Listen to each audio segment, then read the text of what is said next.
new development with you in Hong Kong. These are today's speaker. We call these guys as a team Eureka R2. I will explain one by one. Today we have 4 sessions. We have 2 coffee break and 1 lunch break. So it's quite tight. Schedule is quite tight. So if you have any questions, I hope you can use the break time, or just at the end of today's lecture, we have a Q&A session. My topic today is minimally invasive yet more efficient implant system, Anyridge. This system was made about 5 years before, so we have a quite good long-term survival rate and very nice characteristics on implant systems. Before starting Anyridge implant systems, I'd like to introduce 2 things first. So I'd like to introduce our environment of dental practice first, and a short introduction of short past introduction of megagenhk company. We are working at this hospital. Most of today's speakers are working with us in this hospital network. As you know, dentistry is very nice as a professional job, but most of our patients still it's very scary to visit the dental office, as you know, and they think the dentist is like a vampire or the ghost, so with blood. So when we established the Myra Dental Hospital, so we thought that the environment, our environment should be like a hotel or a very nice restaurant. So we made the slogan first, maximum emotional service. As you know, the technique is ours. So we need to serve our patients with excellent techniques. But emotion, patients just fake emotionally. So we have to make a very nice looking environment and the very good smells without any kind of dental smells. This is the first Myra hospital we made in Korea in 2002. It's already 12 years past. The whole hospital, whole building was used as dental clinics. And still, I'm working with these guys, more than 20 dentists and more than 100 employees in this hospital. As I told you, the environment is very important because we are spending most of our time in our clinic, so we made our environment as luxurious as possible and also as comfortable as possible. This is not only for patients, so we need to make it, everything comfortable to us. During the last 12 years, so the number of Myra hospitals became 20 in Korea. It's 1 in abroad. So we have 21 Myra hospitals in the world. So most of Myra hospital looks like this. It's because we wanted to position our practice between university hospital and private dentistry, private clinic. So we have many specialties in each Myra hospitals. So the size is quite big, and employees quite the number of employees is quite big. This is one of the new building we made already 4 years before. The building was constructed as dental hospital. Not only the exterior, the interior of this hospital is very nice, really luxurious, and very comfortable to treat patients. And the megagenhk implant company was constructed like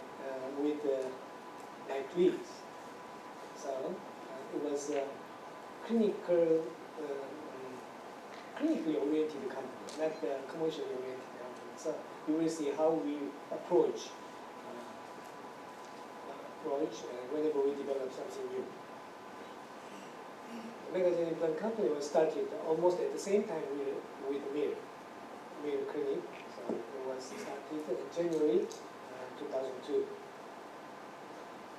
So technique to make a dental implant became very simple and very popular. We imported the machine from Japan. We imported raw material from the United States. And as you know, the Korean guys have quite good handling techniques. So with these collaborations, we made good implant systems. The first target we set at the beginning is to make something special, some special implant system for special patients. So that's why we made more than 8 implant systems according to the situation, according to the shape of tooth. So it worked very nicely. This patient was treated by me in 1996, before Megagen. So as you see, the result was very nice, and patients were very satisfied. But as you see, the size of implant looks almost same. Only the only difference is the length of the implant. Because at that time we didn't have enough options to choose from the implant systems. But with Megagen development of various kind of implant systems, we could choose according to the position, according to the size of the tooth.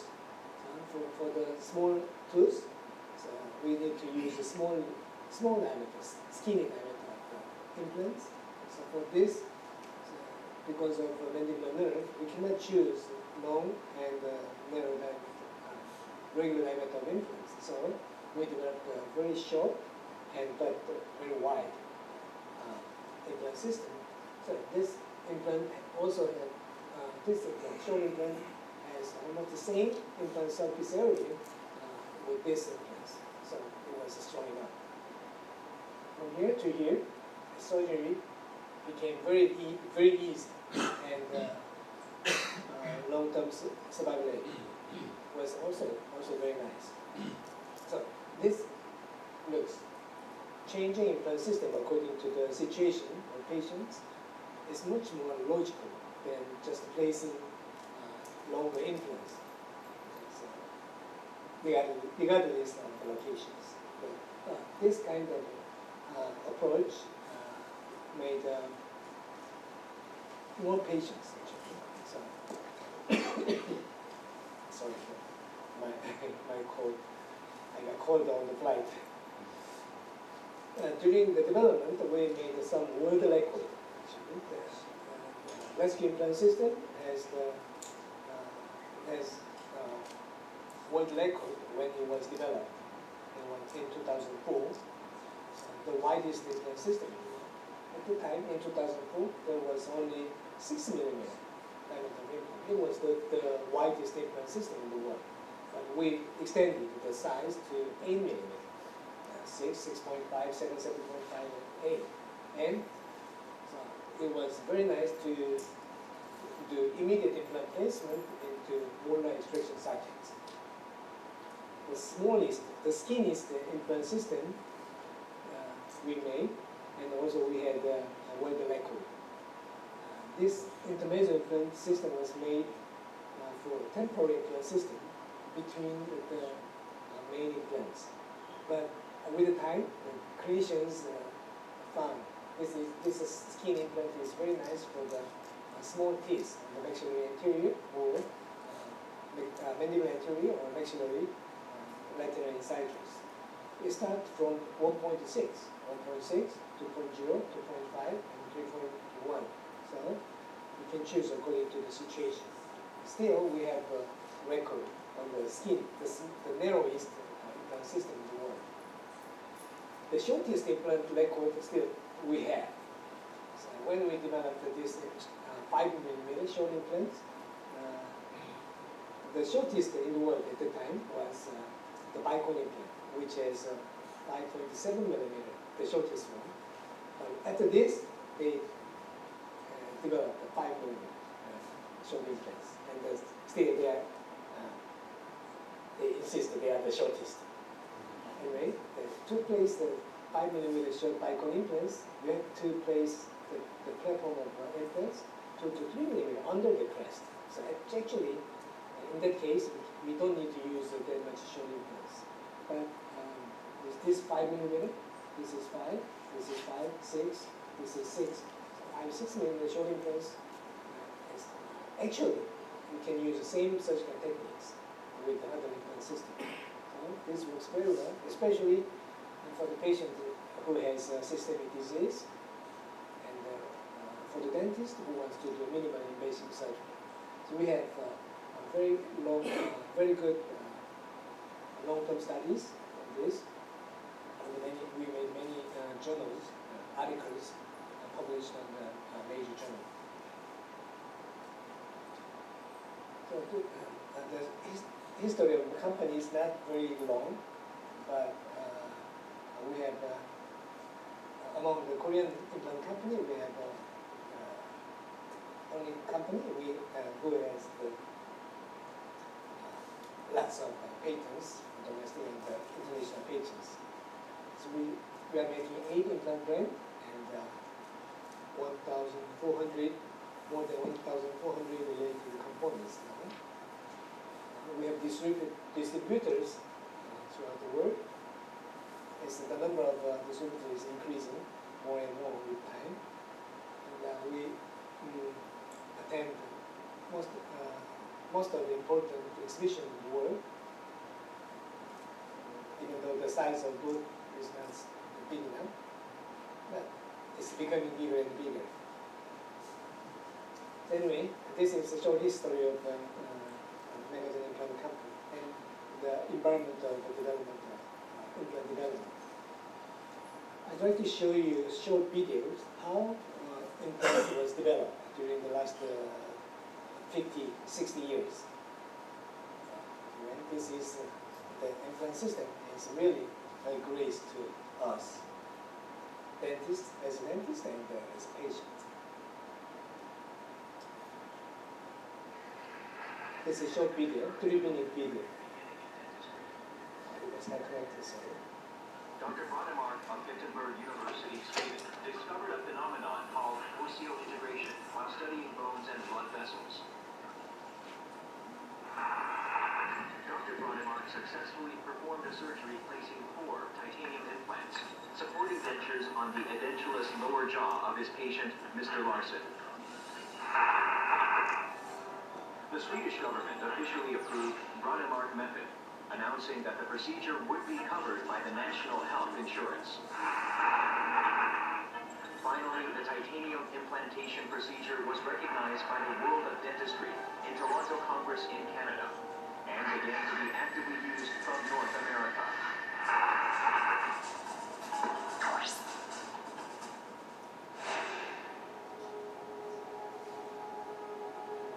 Since the commercial production of Brånemark implants by Nobel Pharma in Sweden began, many implants of various concepts from many different implant companies have appeared and disappeared. Still today, developments and improvements are being made to produce better dental implants.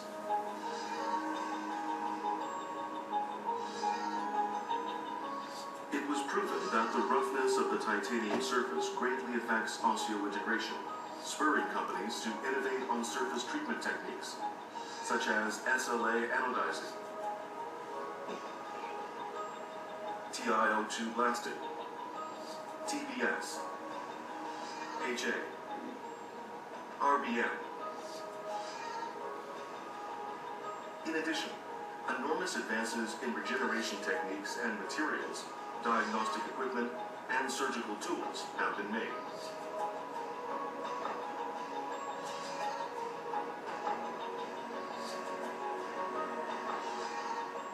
This evolution has led to dental implantation becoming a technique that may be applied to any patient in almost any condition. After a fixture is placed in the alveolar bone, a period of time should elapse before loading, and then the abutment is connected in order to deliver the prosthesis. This has been the standard protocol to date.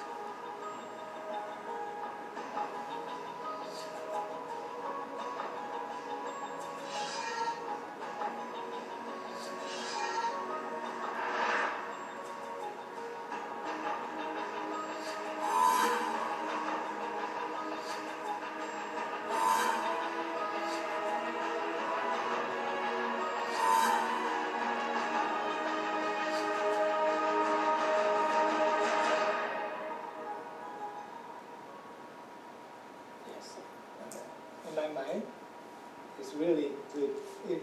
It's good enough to give Eureka to the development of the implant system so far. It has, as you see, it has more than 50 years history now. And from 1982, at the Toronto meeting, so the implant practice became more and more popular. So we have 30 years actual history of implant treatment. Now in the world, there are more than 500 different implant systems and more than 1,000 implant companies in the world. And every system, they have something special. Maybe you use some of this. You are satisfied with the result, I'm sure.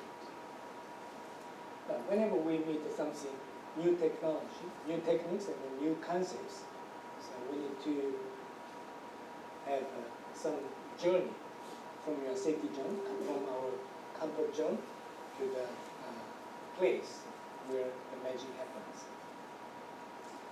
So we made definitions. The Eureka R1, the first revolution of implant dentistry, was finished.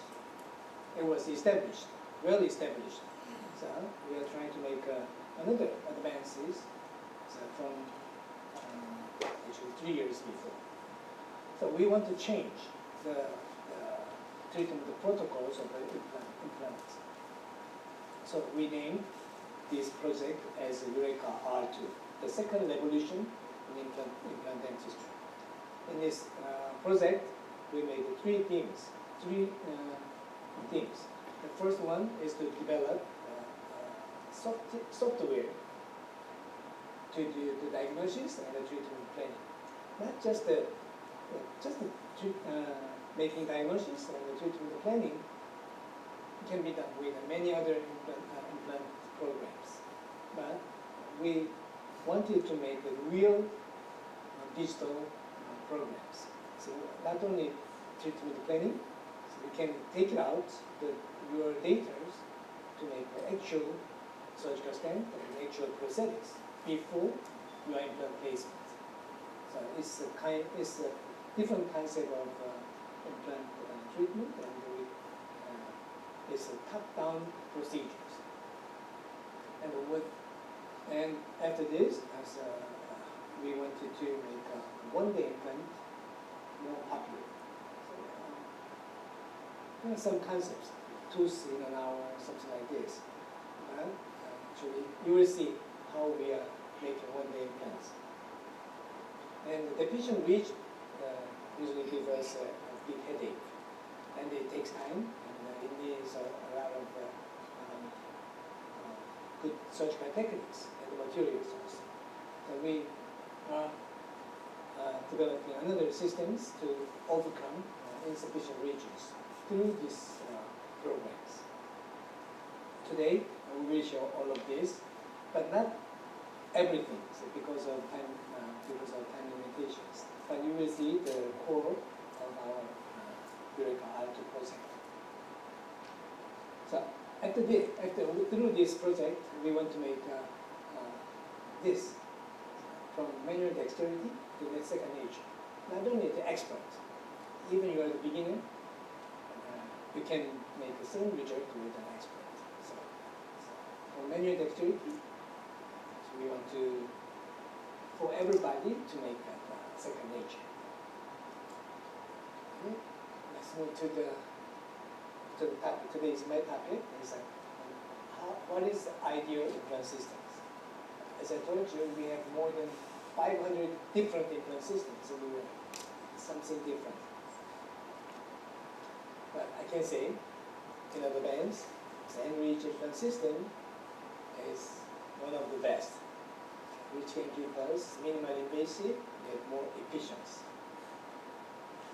Right? To get this kind of advantage, so we, as a professionals, so we need to think a little bit more than other implant systems. So we made another nickname of the Anyridge implant system as thinking means privilege. We have to think. What we are asking for implant systems, what we want to have. So we started from the basic questions like this.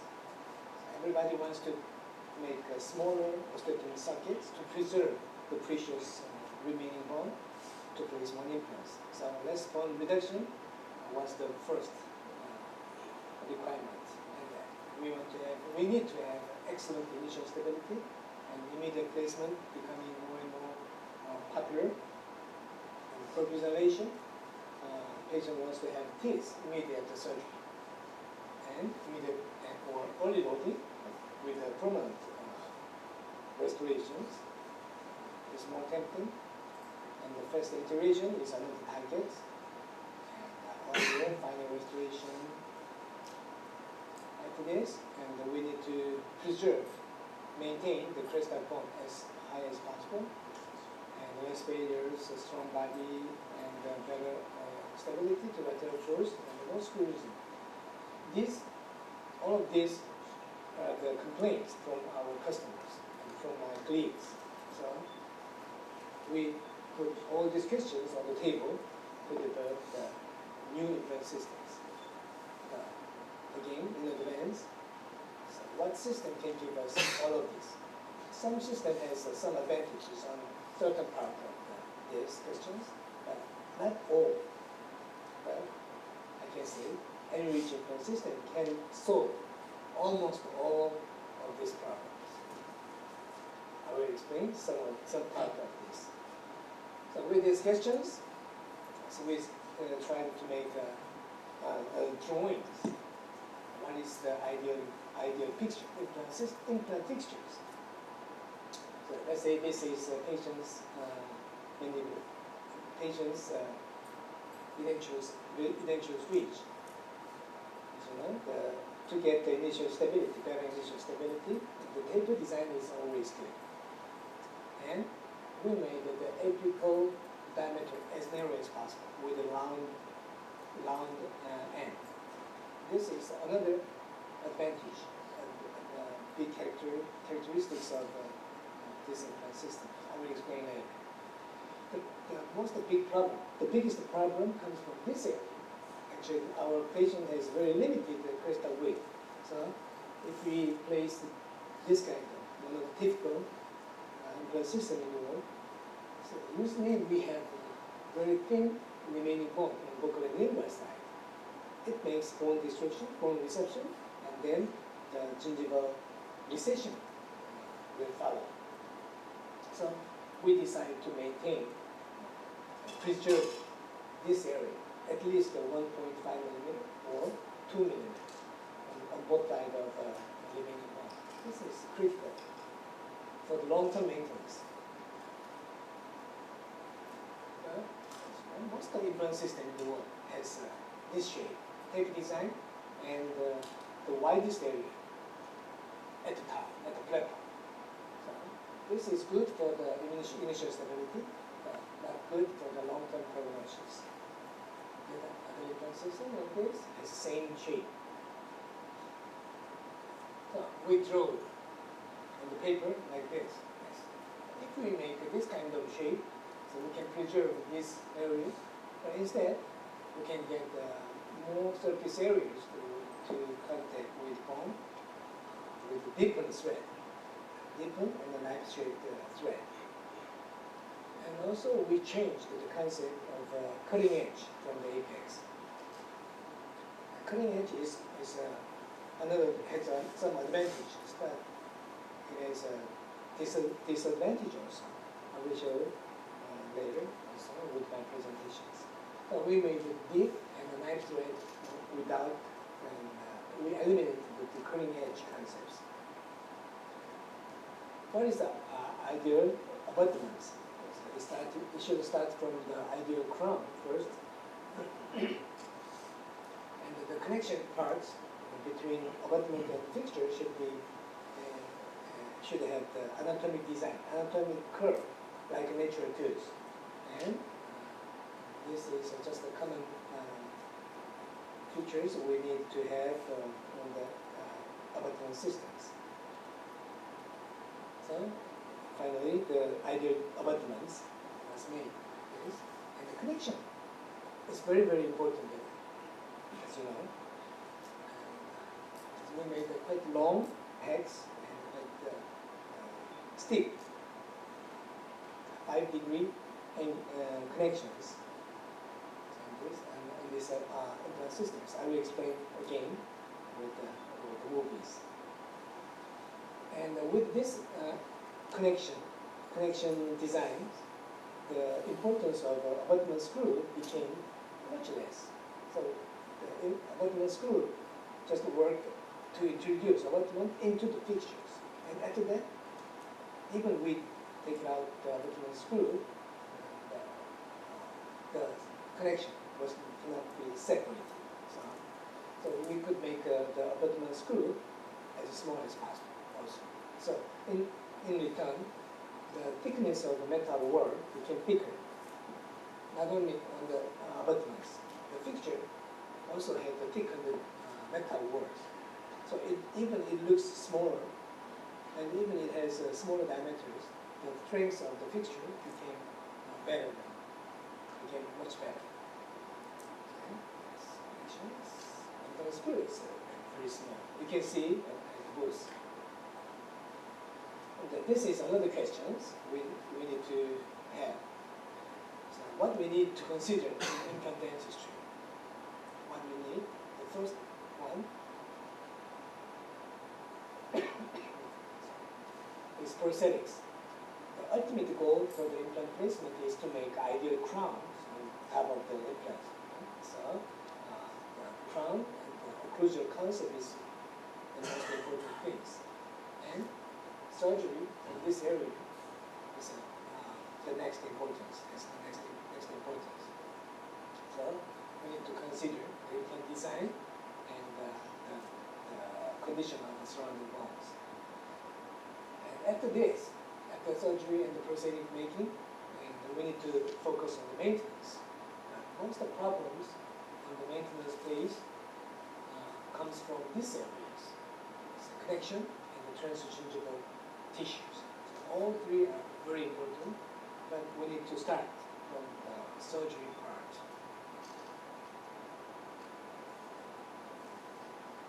During implant surgery, we have two things to consider.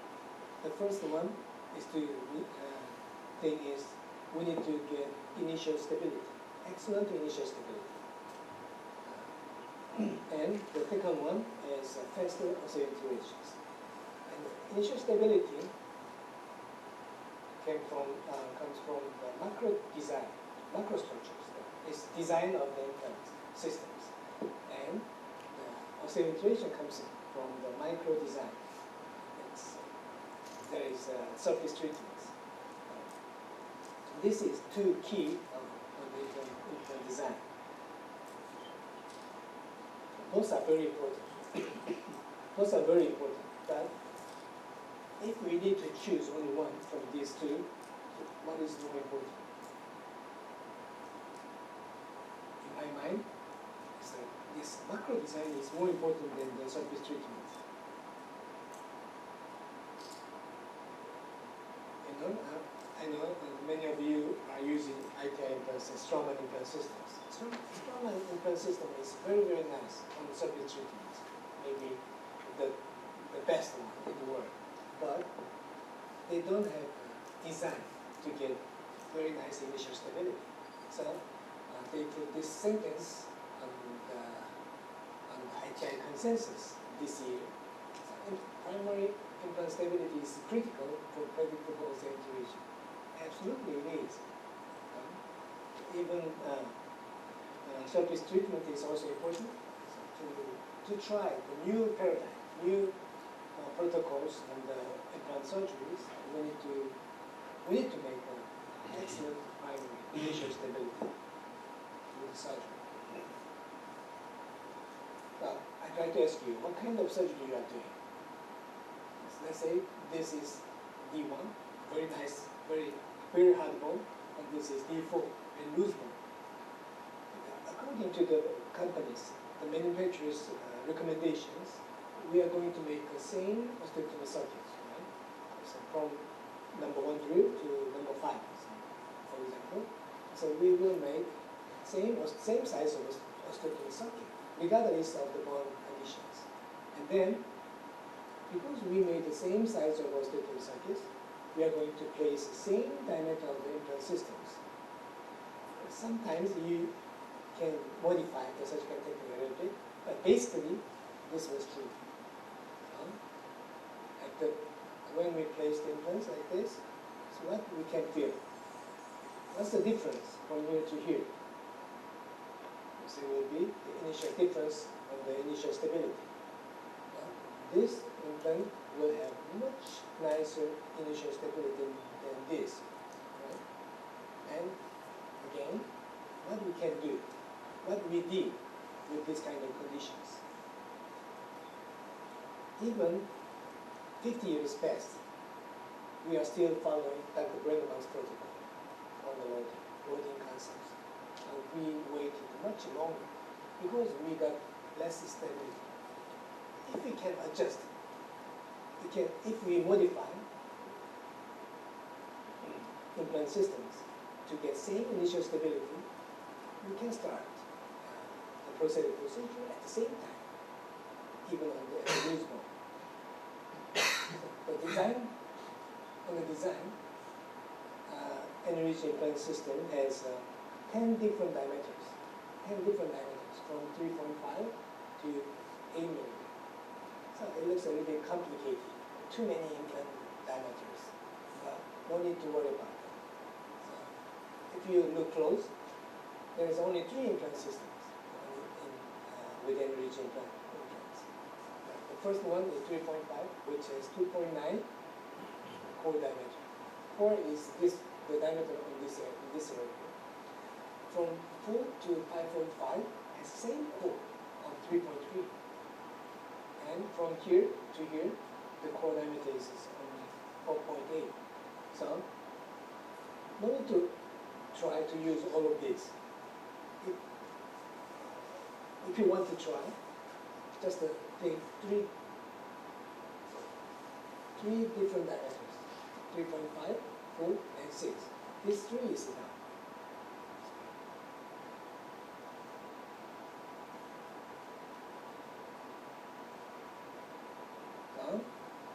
So on different diameter of different bone density of patients, you can make the same osteotomy circuit, and then you have to pick the bone density, the condition of the bone density in your patients. And then you can choose different diameter of thread depth. Because this implant is the same core diameters. You don't need to widen your osteotomy circuit. Just the thing, bone density, and then you can choose different diameter of implant system to get same initial stability. This is first the key concept of Anyridge implant systems. We can adjust. So that means the same initial stability can be explained as the same amount of the bone contact with the bone. Right? Not exactly same, but it's similar. So we can start the prosthetic procedure at the same time by controlling the initial stability with the mandible and with the facial arch. So this is a very funny case, interesting case. which I can explain the importance of initial stability. This guy lost his tooth recently, and 1 month later, I did the surgery, implant surgeries. But this patient showed very enlarged, very big tuberosity, so I couldn't make a vertical height for the future crown. So I cut this much bone from the crest. At the opening plate, I trimmed the Anyridge with the modular. So almost all the cortical bone was eliminated. And then you can imagine the bone density in this area.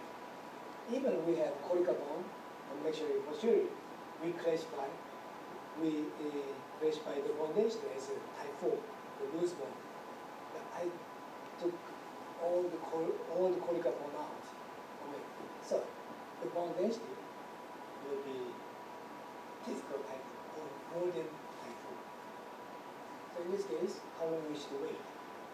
Mostly, in my experience, mostly more than 8 months, sometimes one year, we wait with different systems. But we modified. I made a 5 mm osteotomy circuits and placed 7 mm wide diameter implants. 2 mm difference. It's enough to get excellent initial stability. So I got really good initial stability on this loose bone. And I grafted this area with the autogenous foam and made the primary closure. Because of the bone density, bone defects, as I made the primary closure and waited a bit longer. But in most cases, if there is no bone defects, I can do one-stage surgery and I can start prosthetic procedure in 6 to 8 weeks, even in this loose bone. In this case, I waited 3 months because of bone density, bone defects, and finished the case in 5 months. With the development of various different kind of various implant systems, we had some experience. So with the rescue implant systems, from 6 to 8 millimeter, even the number of the diameter was increased to 8 millimeter. The initial stability was not that much, so just less than 10 Newton centimeters. It was not good. So, but with the development of Anyridge systems, the initial stability increased to almost 40 Newton centimeters. It's like mandibular implant. So, no need to wait longer. So, when you try Anyridge implant system, just think about 3 of this only. And the most typical difference, the most important difference from other implant system is to make osteotomy circuits just to the level of, to the size of the implant diameters. If you want to place 3.5 at the medium bone density bone, you need to drill 3.3. It's a little bit big, it should be bigger. 4.0, so you need to drill up to 4.0, almost same size of implant systems. And then we will have average initial stability. And from 6 to 8 millimeter, the very wide implant systems, you can use only for immediate placement into neural extraction circuits. And then, if you have enough skills or understandings of initial stability, then if you want to have better initial stability, as you can try 4.5, 5.0, and 5.5, according to the situations. Same with the wide diameter implants. So mostly you will satisfy with these 3 diameters. This is another interesting case. Patient visited our clinic with these conditions, and she wanted to have implants on the maxillary posterior. So when I opened the plan, it looked like this. The rigid diameter, the dimension of edentulous ridge was very nice, as you see. So, very good. But need to consider the bone mesh. The bone near the adjacent to natural tooth is denser than the distance one. So, in average, this bone is really denser than this area. But we just placed implants same diameter. We just placed the same diameter of implants regardless of the foundation. Just really depends on the limit, the ridge width of the remaining bone. So with the Anyridge, we can modify. I made the one translation to make closer to the circuits. And I found the different bone density. This area was denser than this area. This was type 3, typical type 3. This was loose. Second level has a type 4. I placed the 6.5 nanometer Anyridge for the first molar and 8 millimeter for the second molar to get same initial stability, same bone context. So during placement, it looks very different. 6.5, 8 millimeter, looks very different, much bigger than this. But as I mentioned, core diameter. This core has same diameters. So you can just make a 2.8 or 5 millimeter osteotomy circuit and think, so what is bone density here? And you can find adequate size of thread depth. So during placement, my God, it's too big for this ridge. So you may have bone defects on the palatal side. But when you place it completely down, so all the thread disappear into the bone, leaving just the openings on the top. The opening is 4.8. It's like magic. In this area, the bone density is on the second molar was a little bit better than this. So I used the 7.7 millimeter, 6 millimeter, 6.5, and 8 millimeter. I got the same initial stability. That is really good. And you can try the prosthetic procedure at the same time. No need to wait long. Like mandibular implants. It's just temporary X-rays. Final restoration was made. And 3 years follow-up. It was very nice. This is our concept of treatments. With implants. I know everybody knows, understand this graph. The red one is means the mechanical stability. So when we place implants, it can be 100%, but real time it goes down, and instead of decrease of mechanical stability,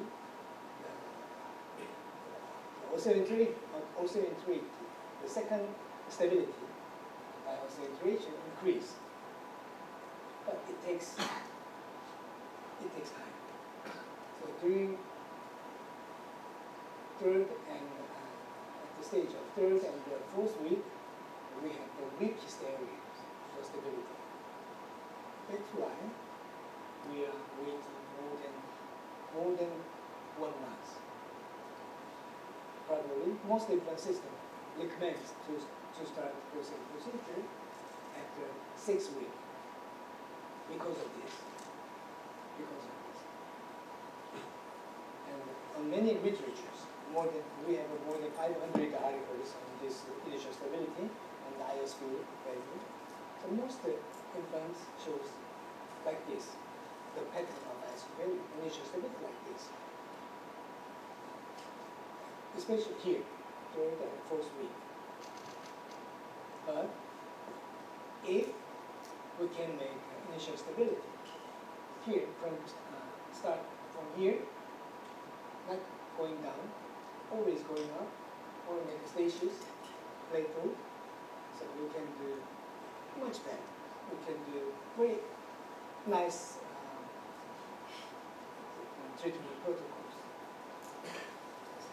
Better initial stability than other implant system, and it never goes down. We can try no change for the immediate work. This is the basic concept on the one-day implants. So this is a case of Dr. Han, today's speakers. He will show many cases with the ISQ value like this. I'd like to show you only one case.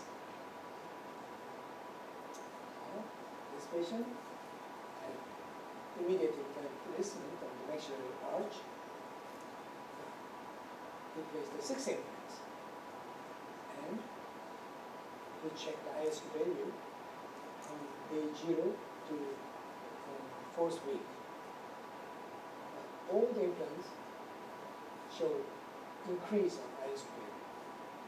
This is really interesting. Not other implant systems show this kind of trend.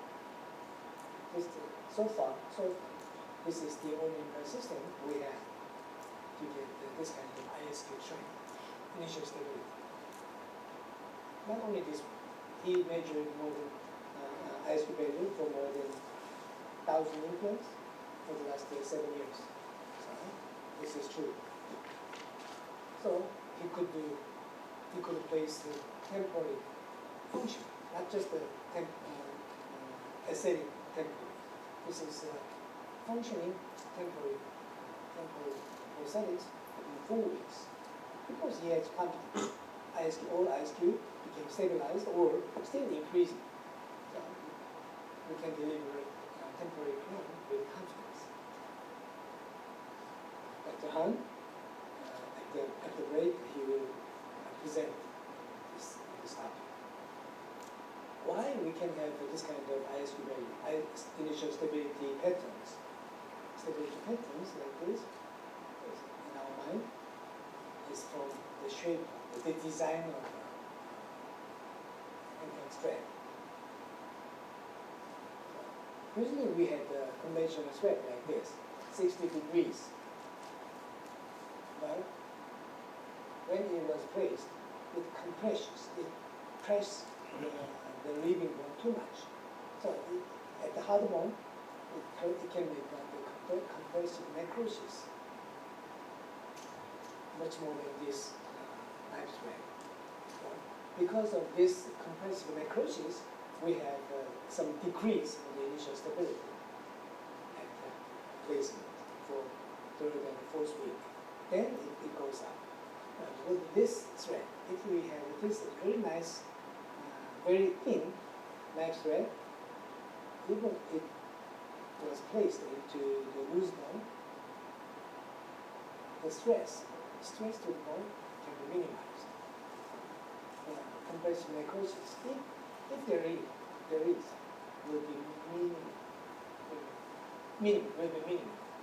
So that's why all the ISQ value with Anyridge became stages or going up only. Let me show this deepened thread, very deep and sharp thread. Many of my friends ask me, are you sure? Bone feeling to the bottom of the thread. Because this deepened thread, for example, 5 millimeter diameter of the implant has almost 1 millimeter thread depth. And 8 millimeter diameter of the fixture has 1.6 millimeter thread depth. It's very big. Also, and we know the bone cells, osteoblasts, can move only 0.1 millimeter per month. So if we start bone growth from here, it will take almost 1 year or 1.5 years to get complete bone filling. So, are you sure?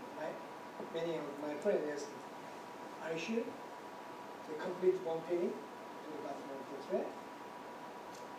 Well, if you take X-rays after implant placement, you will have this kind of X-ray images.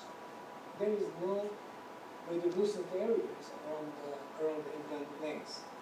Just, you see, you can find complete bone filling from the beginning, not several months later. Again, I'd like to show you this diagrams. So, this is different concept of surgery. We will make osteotomy circuits, same with core diameters, or a little bit bigger than core diameters. Then, according to the bone density, we are going to place different diameter of implant size. So, already bone is here. With a conventional thread of 60 degrees, in most cases, we have contact, the implant thread has contact with bone only 50%. So half of the thread contacts with bone, and the half remains just empty space. So we have to wait. This is the thread. The average thread depth was 0.6 millimeter. So half 0.3 millimeter need 3 months. So that's why we usually wait 3 months. With Anyridge, if the bone density is good enough, we will not use different thread, just a very shallow, very standard thread like strong design. But if the bone density is different, we can extend the thread into the bone. The bone is already here. Don't need to worry about it. That's the different concept of surgery. If you understand this concept, your surgery will become very comfortable, especially at loose bone, the maxillary arch. But in some case, we can have defects like this, especially at the extraction socket defects. On our experiment on the animal, there was a complete bone filling to the bottom of the thread in 4 weeks. 4 weeks in the rabbit means almost 4 months in human. So in 4 months, even there are quite big gaps between implant surface and bone, and we can get bone fillings. This is another interesting case. He is Korean, but he is a professor of Hong Kong University here. On the visit to Korea, he visited my clinic to get implant surgery. But there was not enough bone above the mandibular nerve to get initial stability. So just I recommended to extract and wait for 4 months. Usually, if we have 4 months after extraction, there is some amount of regenerated bone to place implants, right? But 4 months later, when he visited again, clinically it looks fine. It looked very nice. But when I opened the flap, there was no bone filling at all. No bone filling. Just large extraction sockets. But there was no buccal bone to get initial stability. And from the bottom of the extraction circuit to nerve was less than 2 millimeters. So it's very dangerous. He flight. He flight from Hong Kong to Korea to get this surgery. So I could not keep send him back. So I just placed with 8 millimeter by 13 8 by 13 with the Anyridge without any initial stability. Just I throw into the sockets and I place the bone graft and the membrane and the culture. And this X-ray, as you see, not any part of the implant was engaged with bone. Right? It was just placed into the sockets. It's very dangerous, right? Not recommendable practice. But I had no choice. But when I tried the second stage surgery, I was quite surprised. Did you see? All the bone, all the thread was filled with bone. And recently we got another implant here, but 2 years later, we follow up, you see, to the bottom, the regenerated bone occupied the space. Even we have some voids between implant surface and the bone. I try to say, no need to worry about it, I don't feel it. And surface treatment is also very important for the earlier osseointegrations. So we developed new techniques on the based on the SLAs. SLA, every companies make a system with SLA techniques now. From the start, in 2002, we had this technique ready. But we hesitated because of acid residue here. So we added 2 more procedures on the top of the SLA techniques to remove and to eliminate any acid residues.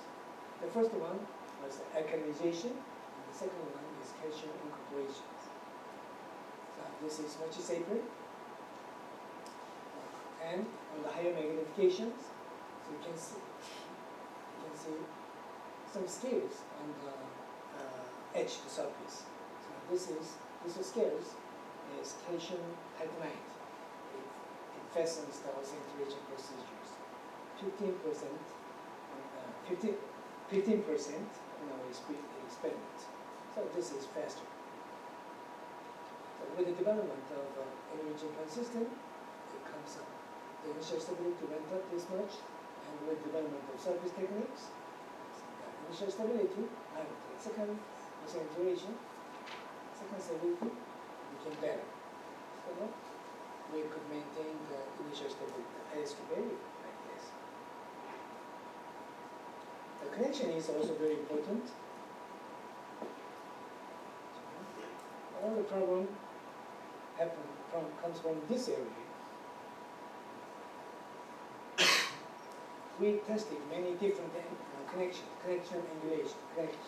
angulations. And finally, we found 5 degrees is the best.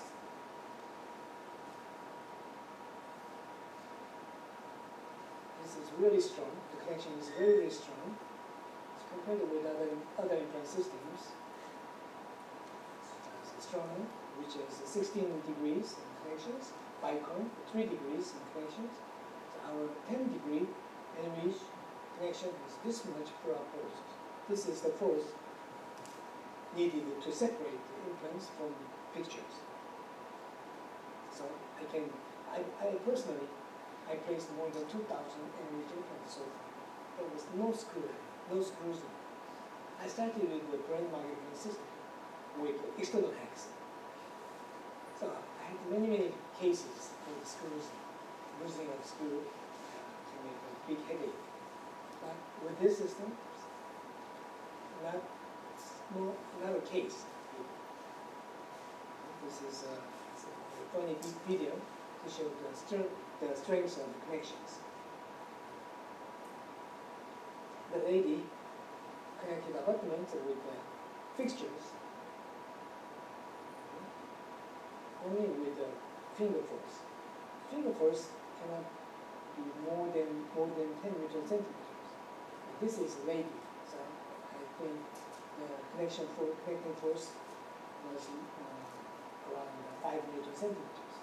And she tried, after she removed the abutment screw completely, and she tried to cut it, and shakes the guy to try to separate. It's almost impossible. Very strong man.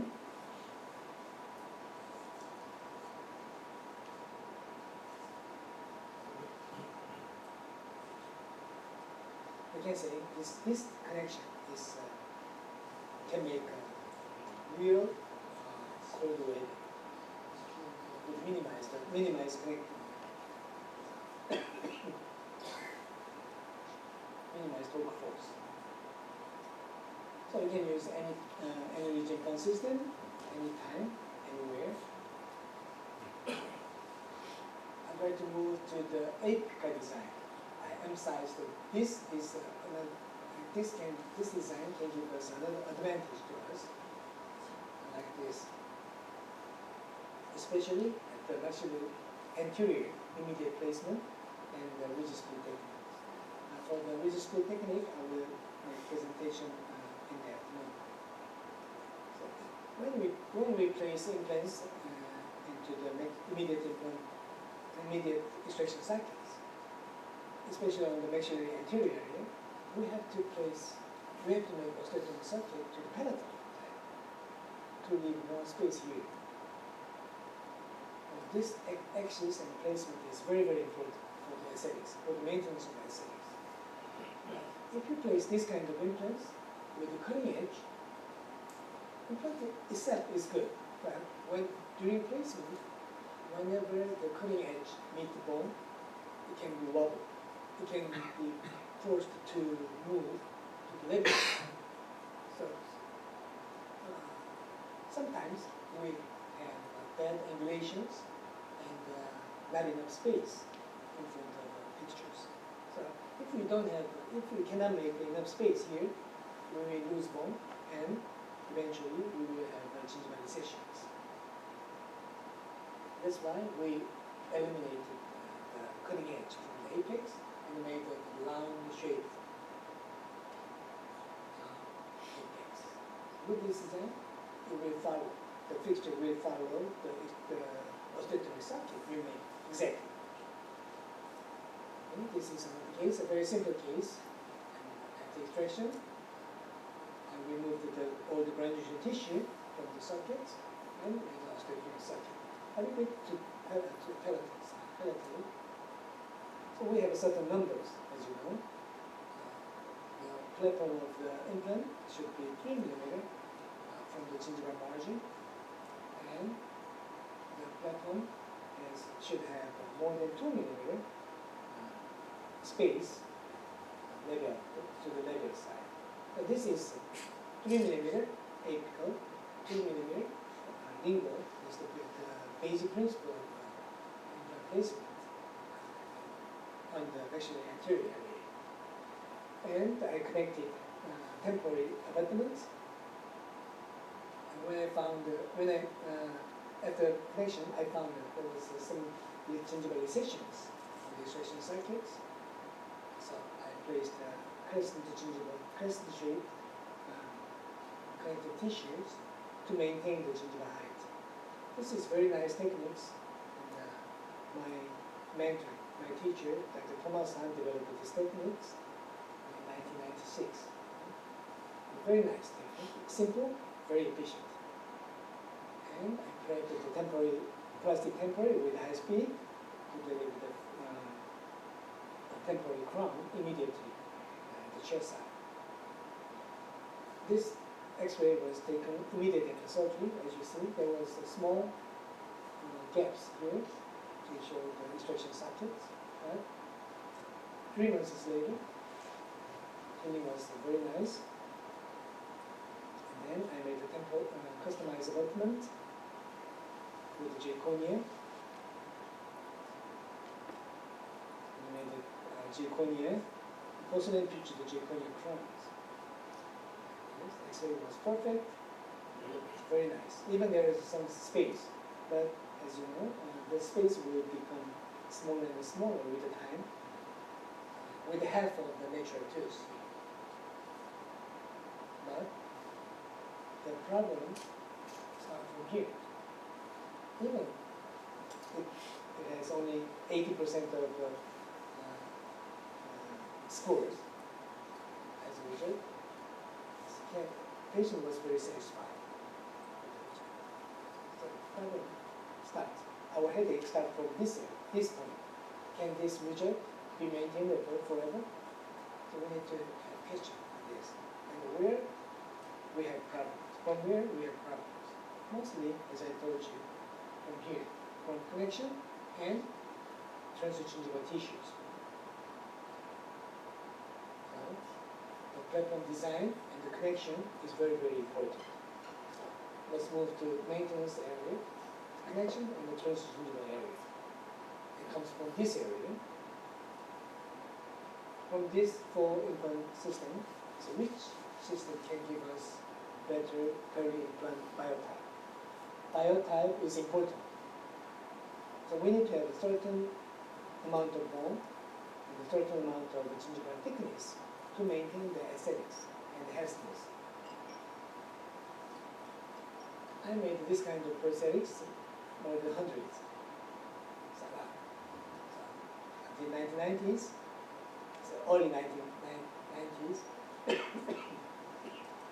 the abutments appeared up to gingival height, and prosthetics was made like this. Even not only in this fully dangerous case, even in the partially dangerous case, so we made the implant prosthetics like this because nobody cared about the emergency profile. In 1993, we had a very important articles made by Dr. Rajara. He is periodontist, so he cared about the beauty and the emergency profile very much. He made the concept of emergency profile on the implant prosthetics. So it was very nice. So everybody was welcome. We were very happy with this concept. In this case, I did the same. I made a sinus bone graft and a big ridge augmentation here, and then finished the case like this. And this is a day 0 this photo was taken at the delivery of the final restorations. As you see, the result was not very, very big, very, very nice, but it's acceptable. Anyway, the patient was very happy.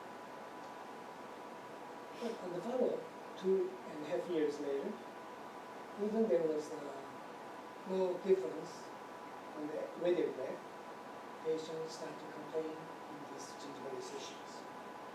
In this area, here, had gingival enlargement, and here, we found the gingival recessions. Why? It's only because of patients' plaque control efficiency. Of course, patients should, the plaque control is very, very important. But if we make more better peri-implant biotype, the result will be different. So why? What makes this difference? Basically, it comes from the organ, which the implant system, implant process can have a cementum and a parental ligament. This, as a periodontist, I'm a periodontist. This is the cementum and the parental ligament is the secret of natural beauty and healthiness. But we don't have the cementum and the parental ligament with the implant. So even we do some nice surgical techniques and implant prosthetics, at the placement of final restorations, the gingiva start to recede. We didn't know how long and how much the gingivalization continues. In 2004, Nozawa and the Japanese group made the conclusions. This is also very, very important article. So they observed their patients for more than 10 years and measured the gingival thickness and height every year to make a conclusion like this. Well, they made a conclusion. The gingival marginal gingiva start to change when the thickness is 50% more than height. Vertical height and thickness make disproportions, the gingiva start to change. This is very important. And also, if we compare the ratio of natural tooth, it's exactly opposite. This 1.5 to 1 ratio was made by Vanstrom in 1996. we have to consider these two. From these two articles, we know how much space we need to make when we place implants, especially on the maxillary anterior. We want to maintain the gingival height with immediate extraction circuit. This is mandatory. We cannot change the gingival height. So if you want to keep the gingival height with immediate implant placement, we have to have this much thickness, 1.5 by 1.5. So 2.25 millimeter of thickness. So that's why we need to place implants. Implants should be here, not here, to maintain the height, the level. Please remember these two articles. Very important and very critical articles. So that's why we can understand more why we decide to preserve this bone. You can simply compare the remaining bone and the remaining soft tissues by adapting the images. But these two are just mirror image. And these two are actual size of 5 mm diameter of implants. Just by changing the button shape from here to here, we can have at least 0.5 mm more thickness. At least, just by changing. 0.5 mm is not a simple dimensions. Very happy, we will be very happy. And the bone also, which one is better? This will be much better on the maintenance. So these numbers are matching with many articles. Just the same article, which was made by Japanese group, and on the bone, separate and the groove resisted. At least we need 2 mm bones. We will emphasize these numbers in the afternoon sessions. So please remember the ratio and the gingival thickness. So the shape of the pictures, the shape of emergence profile, which was made by Dr. Lajara in 1993, was partially long. Not completely, partially. But we usually make this kind of emergence profile with other implant systems, but it wasn't. Because of this concept, we have more gingivalizations. So the X-ray image should be changed like 2 years. We need to have more bone here, we need to have more gingival thickness here to maintain the aesthetics. Actually, with change of implant systems, I do pre-gingival graft much less. Before this, when I placed these implants, I usually did pre-gingival graft at the second stage surgery. But nowadays, no second stage, almost once or twice per month. Before this, I did every day. So this is another interesting case. When I do second stage surgery on the case like this, I usually make this pre-gingival graft because the remaining keratinoid tissue is not enough. It's less than 2 mm. So we have to do pre-gingival graft. But in this case, I just made a split in between, just in the middle, the remaining keratinoid tissues. Bone regeneration was quite good. We started from this case. It was very nice. Anyway, at this time, I try to emphasize the soft tissue aspect. And one more error on the Dr. Rajara's article was the size of the healing abutments. We still use bigger diameter of the healing abutments at the second stage surgery. But the concept is wrong. If we use a bigger diameter of the healing, yes, we will lose more keratinoid tissues. I'm using only 4 millimeter. This is 4 millimeter and the small diameter of helium atoms. It can prevent or preserve the cancer tissues. After temporizations, I delivered the final restorations like this. This time, there was almost no fertile tissue. It was very dangerous. 3 months later, the condition became better. From here to me, where it comes from? It's from the design of implant, which can give us better thickness. It looks not enough, but anyway, instead of becoming worse, it became better. This is really good. Right? That comes from the design of implants, macro design. Smaller pepper to make sure the more crest upon the anatomic cuff design to get more soft tissue thickness. And this is the last case I can show you in these sessions. So we made another interesting things. As I told you, Anyridge implant can make a better initial stability. So we can have more chance to do immediate loading or immediate provisionalization. But still, we are scared for the implant failures because of heavy occlusion loadings. So when the temporary crown has excessive loading, if it can be broken before implant failure, so it would be really good to us. Right? So to make sure the safety and no damage to the fixtures, we try to make another implant abutment systems following Dr. Brunsky's concepts. In 1992, Dr. Brunsky made these articles. How much movement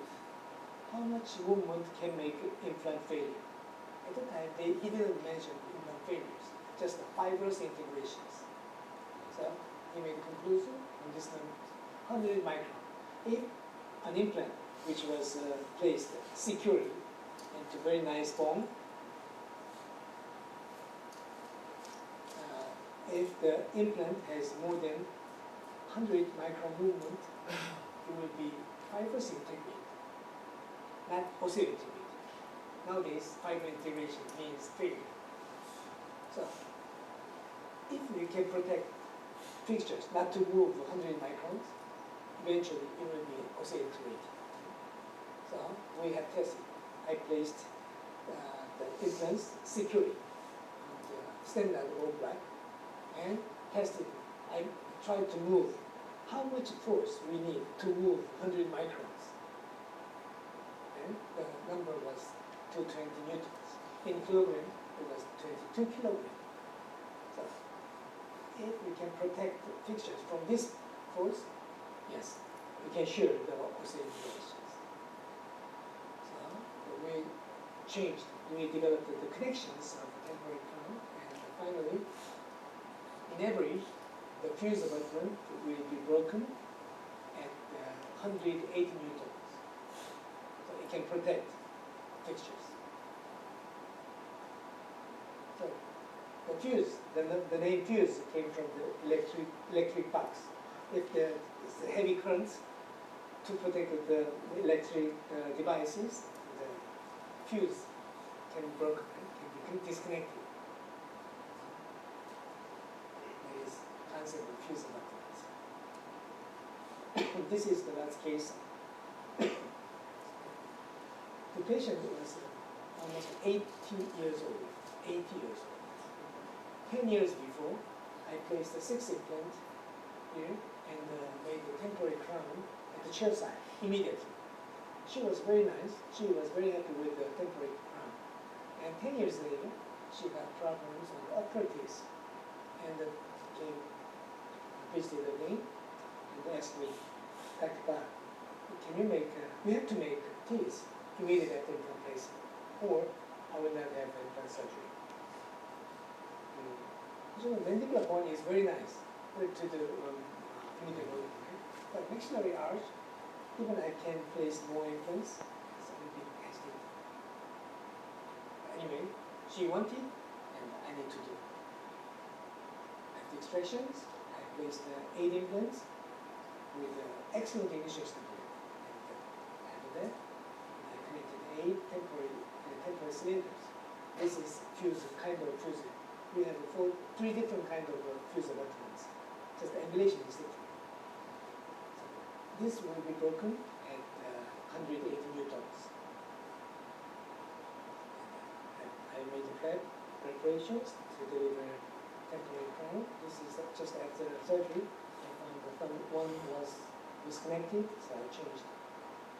Anyway, all the temporary was delivered at the chest side. 2 months ago, it was 2012, June, and in August, 2 months later, I checked. I had to follow check. But still, there was some extraction socket in place, but it was the regenerated bone is occupying the space more and more. And 1 month later, I delivered the customized zirconia abutments. But I think in 3rd month, all the extraction socket was filled with bone. No defects. Even I did immediate loading. This is clinical photos when I delivered customized abutment. So the customized abutment is really good for the aesthetics and the maintenance of the gingival health. Partially because of shade, partially because of plaque accumulation. So metal has 10 times more plaque accumulation than zirconia and ceramics. So I really recommend you to try zirconia abutments. But full zirconia is not strong enough. So we need to use metal connections. On top of that, we can deliver. We can create customized zirconia abutments. And this is PMMA. Temporary crown was made by CAD/CAM techniques.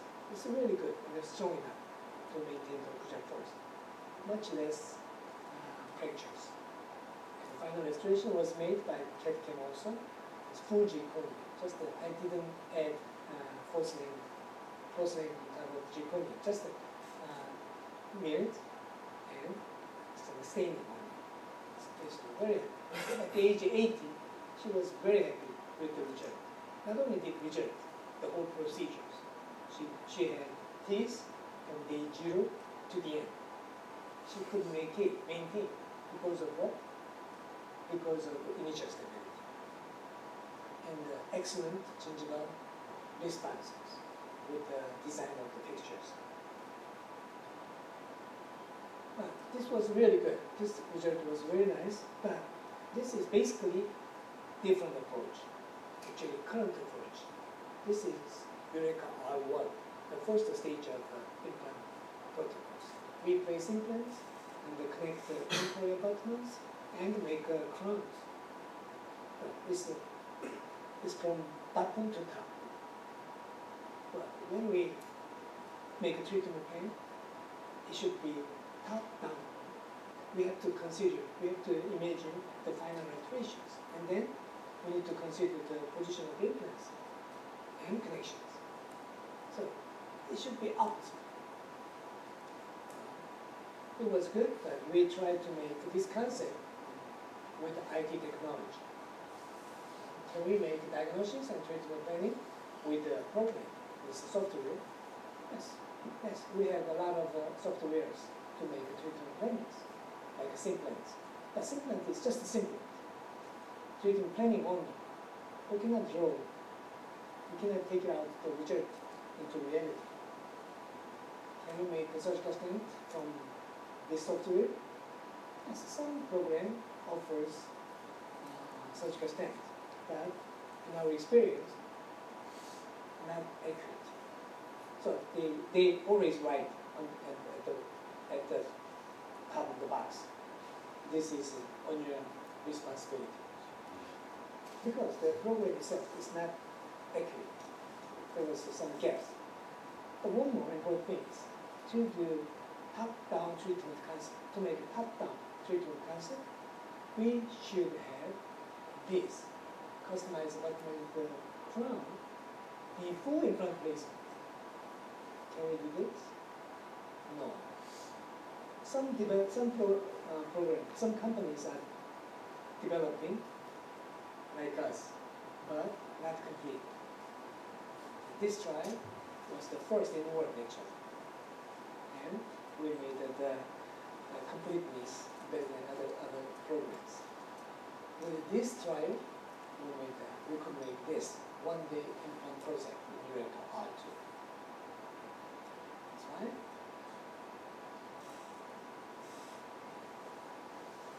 As I mentioned, we made 3 topics under Eureka R2 project. And I mentioned about the implant systems, which can give us better initial stability, absolutely, and it can make better biology, peri-implant biotypes, and very strong connections, so some advantages. So from now, I'm using too much time, but anyway, I'd like to introduce Dr. Jong-Chul Kim, father of AltoGate, the software, to introduce what is AltoGate, the basic principle of the softwares. Please welcome Dr. Jong-Chul Kim. Good morning, everyone. My name is Dr. J.C. Kim. Call me J.C. Kim. So today I have 2 lecture times. So morning section, let me introduce how to use the basic principle of the AltoGate software. And in afternoon session, I will show you the clinical cases using the AltoGate programs. So my lecture time is about 30 minutes. So that's when you'll sit there. So this is basic principle of the AltoGate. For understanding the basic principle of the AltoGate, we have to know 2 keywords. One is the DICOM. DICOM means a CDCT, and the other is STL files. STL called as a standard tessellation language. It means it is a kind of some standard mechanical industrial language. So if you understand CDCT and STLs, it is more prepared to understand the AltoGate software. So nowadays many clinicians use the CDCT.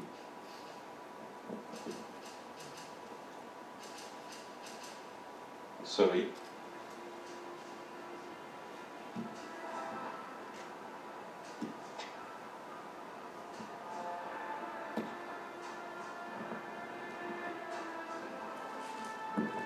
Yes.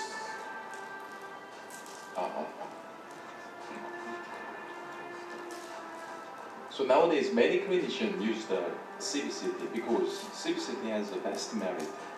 The best merit of CBCT is if we one time taking CBCT scanning, we obtain a variety of diagnostic informations.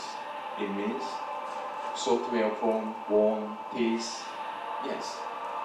For one time taking CBCT, we can obtain so many kinds of information forms.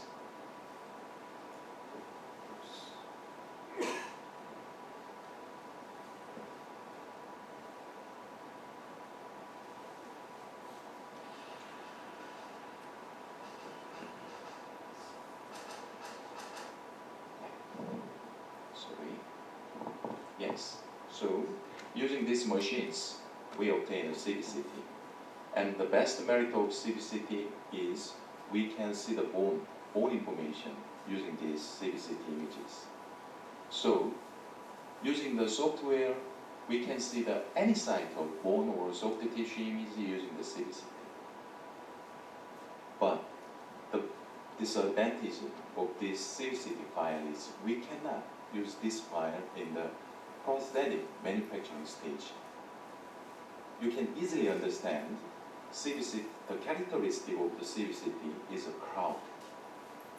It looks like volumes. It looks like a 3D image, but we cannot touch these images. It is a kind of a pole or crowd. So we cannot use this image directly into manufacturing process. To overcome these disadvantages, nowadays many manufacturer or company make these kinds of machines. We call these kinds of machines as a scanner. So in the dentistry, we use the two kinds of scanner. One is intraoral scanner, and the other is a desktop scanner, stone scanner.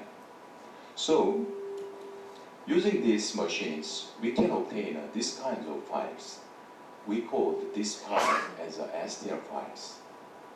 Once we obtain these STL files, using the CAD program, we can draw anything and we can make anything. So this file is the most favorable file in the digital dentistry. But the critical disadvantage of this file is we cannot see the bone images, right? So nowadays we use these techniques. So if you take an impression, or if you take an impression and make a stone cast, send to your laboratory. After your laboratory receive the stone cast, they use these kinds of scanner and put in this stone into the scanner and just scan. After that, they obtain these kinds of digital images. After that, our lab technician never touch stone models. They always use their mouse and their computer. Using that, they draw any kinds of prosthetics and any kinds of structures. After that, they send this file to the manufacturing machines. We call that is a CAD. So, our basic principle of Outgate is to overcome each category's disadvantage point. So, basic principle is very simple. Merge. CBCT and STL merge, we can obtain a very effective these hybrid images. Yes, using these images, we can see the bone, and we can see the prosthetics image or soft tissue image, and then we use this file directly to the CAD/CAM systems. So it is very effective hybrid images. So now you already see the digital image of the patient. This is the soft tissue profiles, this is the bone. Furthermore, this is the rear mountings. In the clinical prosthetics, we always use a paceball or articulator, but that process is the mimic of these situations. So we call this is a true mounting. So using these kinds of the images, you can see this image. You see the three-dimensional prosthetics image, and you can see the soft tissue image, and you can see the bone image. And if you slice here, you can see all of the image in any directions. So the best advantage of this image is this. You can see the bone and soft tissue profile and final prosthetics image. Based upon these files, we can do implant virtual surgery. For example, I will place the one implant in the number 6. So I will drag the arrow to here and select the implant very simply like this. So using these programs, before surgery, we can place implant or we can choose implant, and we can estimate what will happen in the surgery site. So the maxilla the sinus is a little bit below, but if we made an angulation implant like here, and this angulation is very good for the final prosthetics directions. So it is very good for this patient. So we can estimate all of things before surgery. We call this as virtual surgeries. As the same way, I placed the pen implant in the maxilla. Of course, you see the all of information using our softwares. And then we place the 8 implant in the mandible. It is very easy. Yes, like this. After that, we obtain this information. So many of us think, I have a CT machines and I have a program. My program also do these functions. Yes, exactly yes. But that's enough. You can always see these images. After that, in your mind is saying, if I place implant like this, it will be very happy. But you cannot do anything anymore.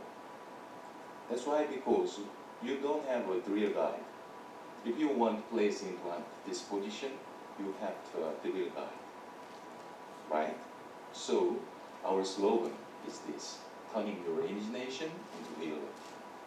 For this, we have to know about how to use digital dentistry techniques. So nowadays, many company or many CAD/CAM company introduced about their unique CAD/CAM software and CAD/CAM machines. The basic principle of them is this: especially in implant dentistry, if you use this kind of data, we can make anything. So somebody called this as a library, or somebody called this as a scan of implant. It means you have to place the implant by manually, and then waiting the healing time. After that, you have to connect these kinds of abutment in the patient mouth. After that, take an impression or take a digital impression. You will obtain these kinds of image. And then this file sent to your digital labs. After that, your laboratory, your lab technician start to work like this. So for obtaining these images, you need to stone model scanning or intraoral scan. For many people, almost all of us don't have an intraoral scan. So nowadays, the simple way is take an impression and make a stone cast and send that stone cast to your digital laboratories. After that, we can do everything like this. We can immediately drawing a customized abutment or prosthesis. It is not only implant prosthesis, but also natural prosthesis, and we already draw a surgical stent like this. It is very easy. And then we put that data immediately to our milling machines. So using the milling machine, we prepare in the provisional restoration or zirconia customized abutment. It takes almost for one piece of the customized abutment, it takes about 40 minutes. And one piece of temporary restoration, it takes about 30 minutes. Designing 1 hour. Yeah. This is the power of the digital dentistry. And nowadays, another manufacturing process is this, rapid prototyping. Many people call this as a 3D printer. So using the 3D printer, we make a surgical stent very easily. There are many kinds of methods of the prototyping, but our megagen uses these kinds of method. It is very high accuracy, SLA. So principle is very simple. This is a light curing resin systems. So drawing object and putting 10 programs, and this light curing resin build up our stent. At least 3 hours. So make it like this, and then we print up this object and checking. Yes. Until now, many people say about that. I hold from the Simplant or Nobel Life.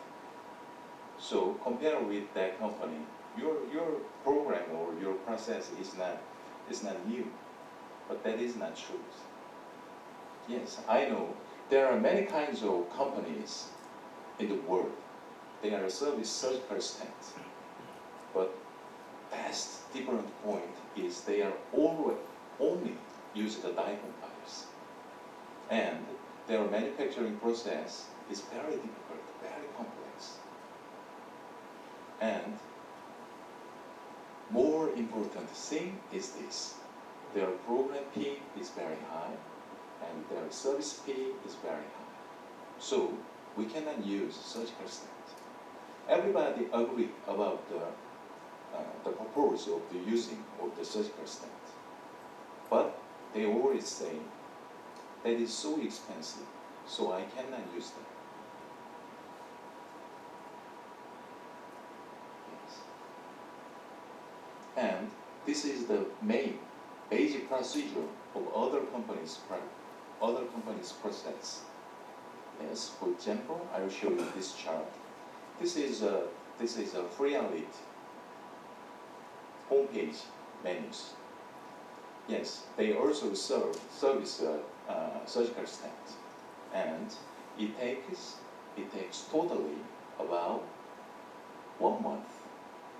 It means if you order one surgical stent, you have to wait 1 month, and 1 month later you can do surgery.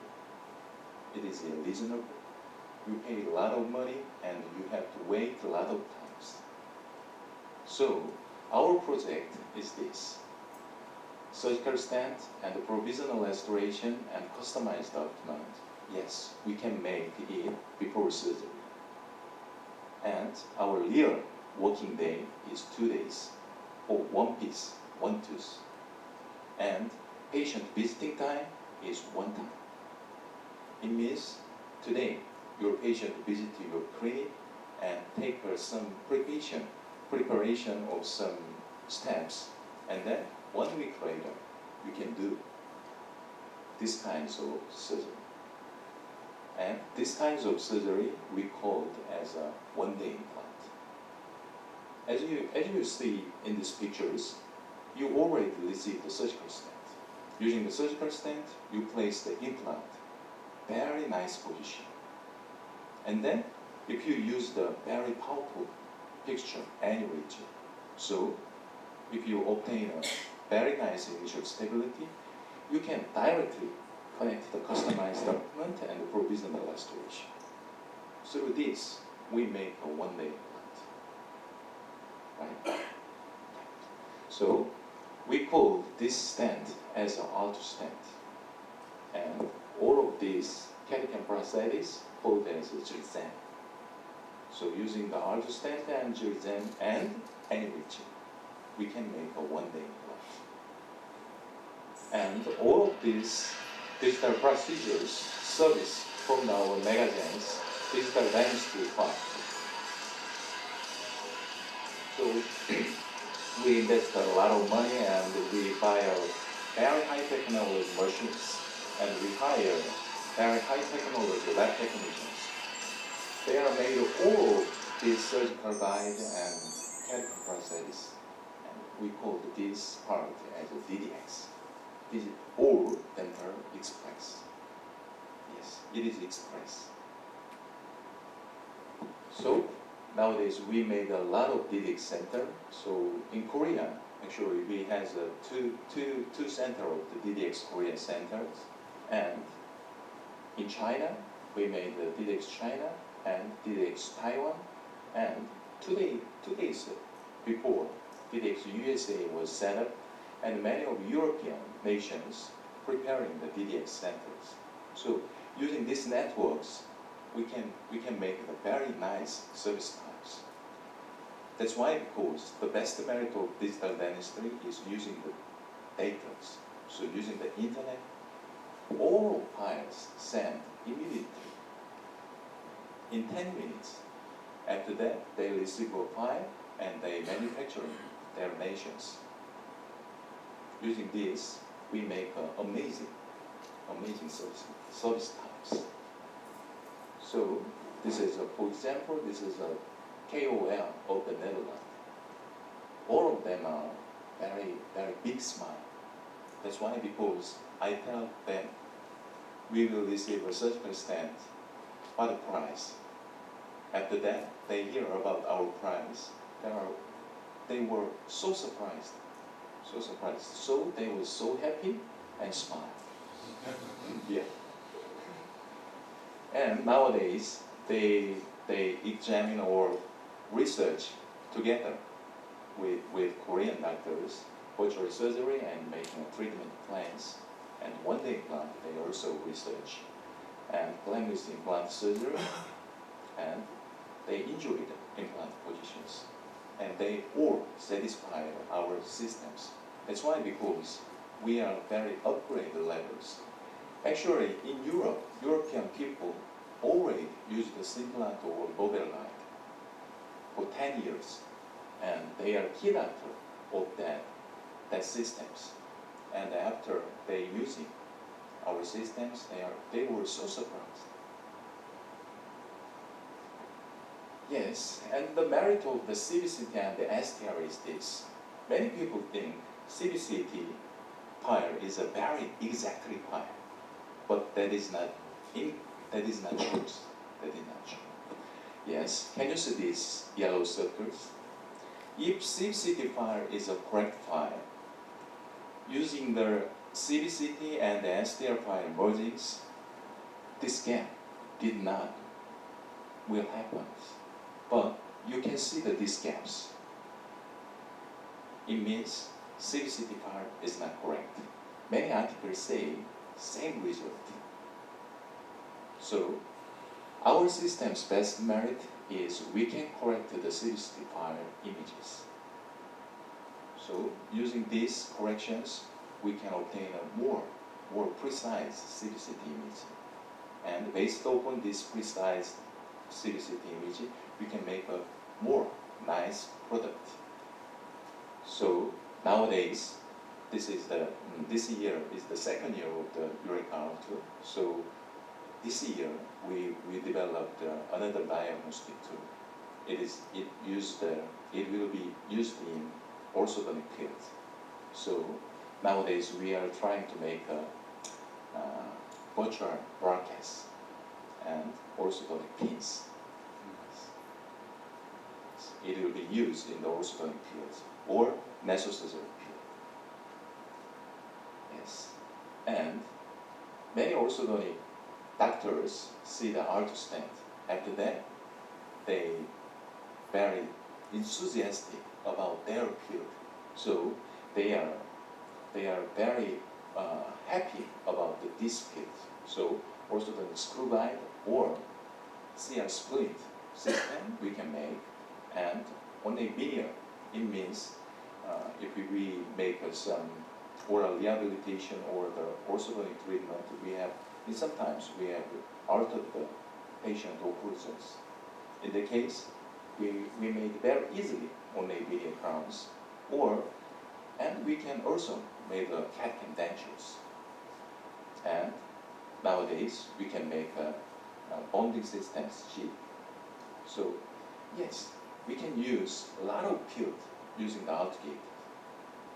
It is not for implant dentistry. We made for diagnostics and make a treatment plans. That is our dreams. And this is the true mounting. As I told you, this is the true mounting. But if you hope to enjoy the true mountings, you have to buy very large and whole CT. So I recommend this, at least this size of CT machines.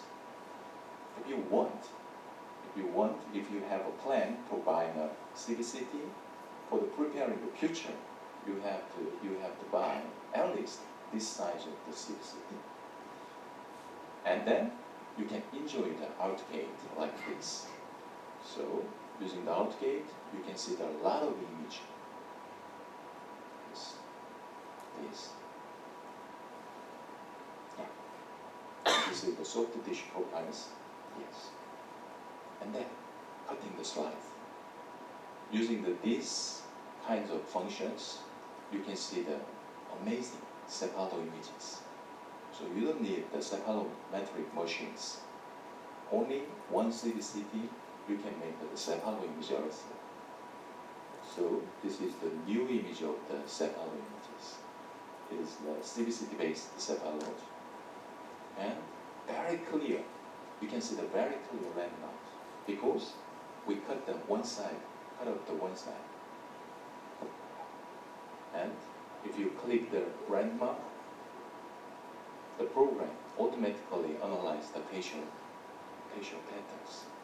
Patient patterns. Yes, PAs also. Using this, we can analyze the patient facial forms. And this year's our another job is this. As I mentioned before, DICOM file is the POP file, crowd file, so we cannot touch these files. But once a click, we can turn this DICOM file as a STL files.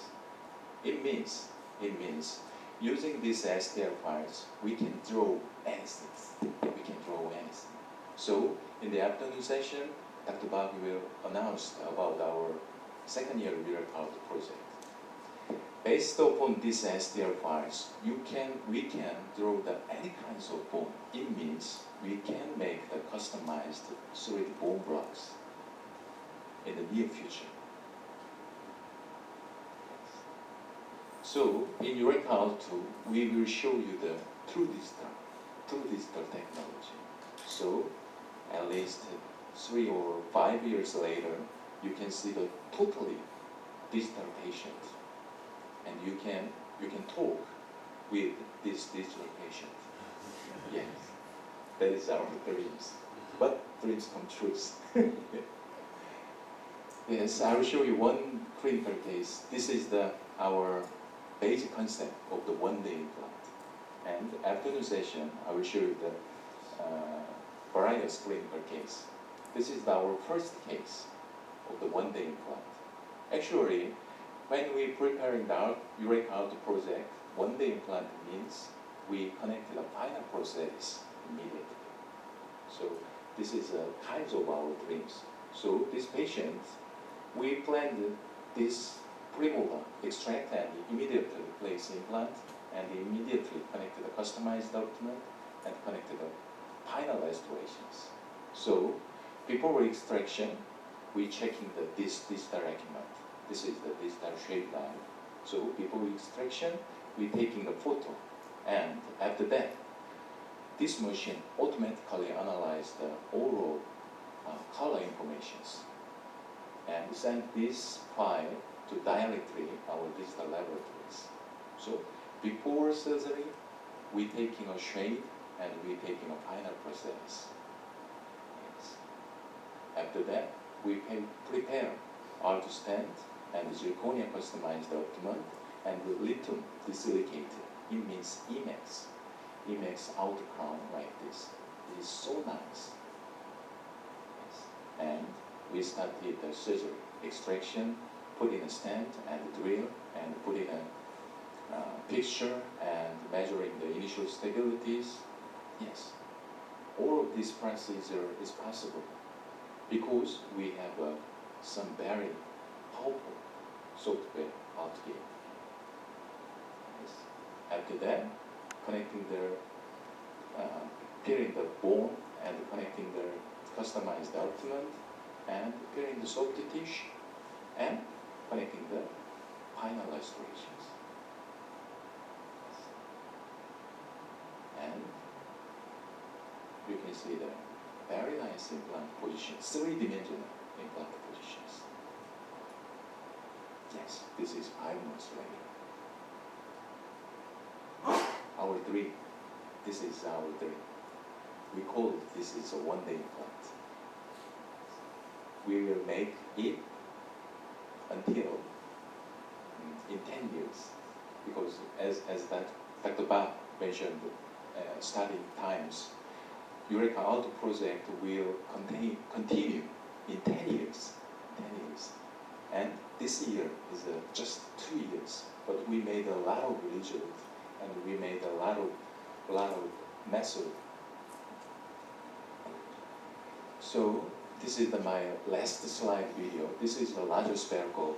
It means all of innovations follow these curves. So Nowadays, many people say digital dentistry, digital dentistry, digital dentistry. And many authors and speakers say digital dentistry, nowadays, digital dentistry stage is here. So, all the adapter and all the majority stages. So, it means you cannot hide behind the digital dentistry. You have to paint digital dentistry. So don't worry about the digital dentistry. If you meet Megagen or another nice company, but Megagen is the most nice company in digital dentistry.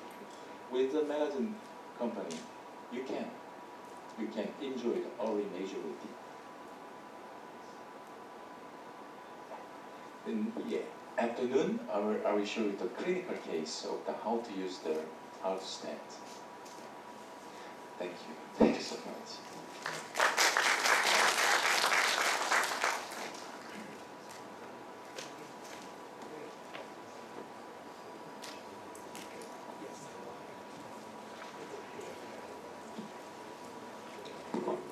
Well, I think it was a lot of new information. So I think it's good time to take a tea break. Let's say come back at around 11:45. Okay, and then we start again. Okay, thank you. And housekeeping is there will be lunch provided as well. The staff of the megagenhk will bring you. I think is it in the Great Western Hotel? Yeah, the Great Western Hotel. We will go there as a team going down just down the Eastern Street. That new hotel, which is all gold color. Thank you. If you have any, yes.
점심 뭐 드시면 됩니까?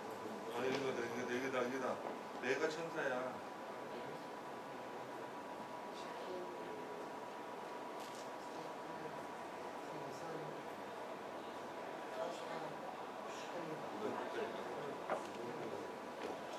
내 거는 저기 뭐 식사 뭐 하실 겁니까?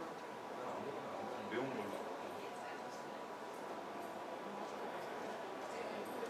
식사 뭐 하실 겁니까?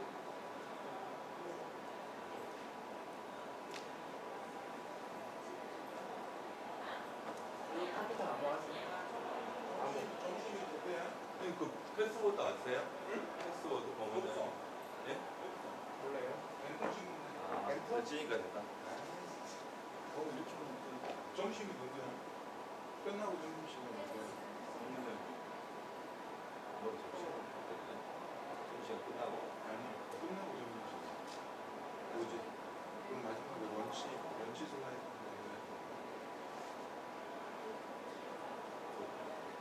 아니 그렇게 하면 안 되잖아. 커피 브레이크 있잖아. 그것도 카페하고 런치하고 해주고 이거는 정말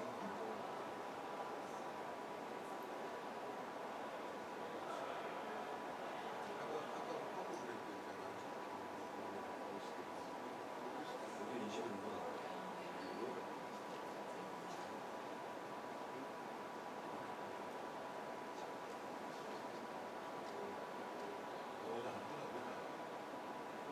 공모전 이게 그러니까 안 잡힌다. 이게 안 잡혀. 레티나에.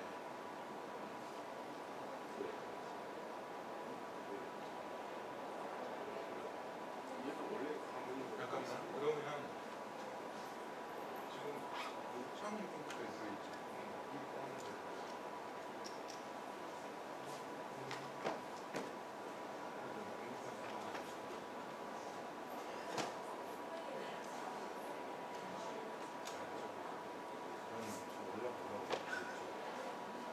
저쪽으로 내려오시죠. 아니,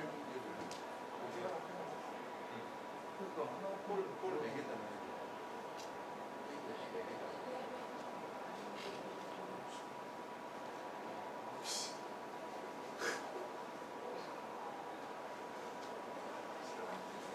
진짜 지나간다 진짜. 난 나오지 마. 같이 가. 네, 같이 가야지. 아니 갔다 올게. 할 수 있겠지? 할 수 있어. 엉덩이 갔다. 나도 갔다 올게. 이놈. 진짜 여유부리네.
Okay, let's start next section.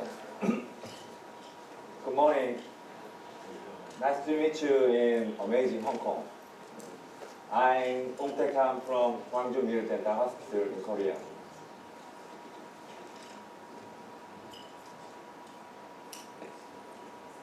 This is Gwangju Middle Dental Hospital that I work. This year is 10th anniversary of it. Then, what can make possible to manage this huge dental hospital? I think dental implant makes possible to manage this huge dental hospital. Yes, dental implant gave a chance to us, and we shouldn't lose our weapon called implant. I hope that you got a new paradigm of implant today. I've used the Anyridge system over 4 years, and I experienced so many advantages of Anyridge system, especially excellent initial stability from unique design of Anyridge implant system. Also, I felt that implant design is very important for our easy and comfortable implant practice. Until now, I used Anyridge implant system about 4 years and started doing retrospective study from last year. For this study, 500 NG picture was included in order of placement. Before I present the analysis result, I show my NH follow-up cases and treatment style.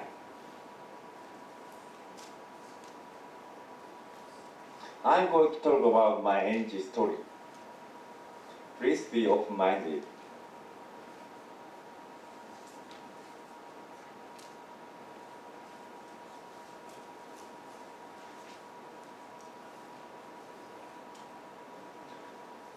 And also, I'm very happy to share my experience with you. As I'm one of the NH mania, I tried to write an article about cumulative survival rate. Today, I show you my clinical experience and long-term survival rate of NH system.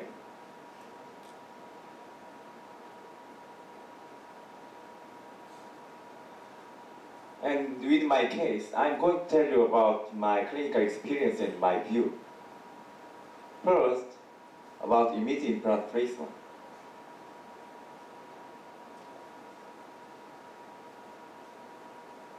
It's immediate implant placement case with root fracture. It has a favorable bone condition because it has no periodontal bone and soft tissue loss. In anterior region, I prefer to place implant immediately and connect provisional restoration if possible. Of course, strong initial stability must be needed. It could be obtained more easily when we use Anyridge implant system.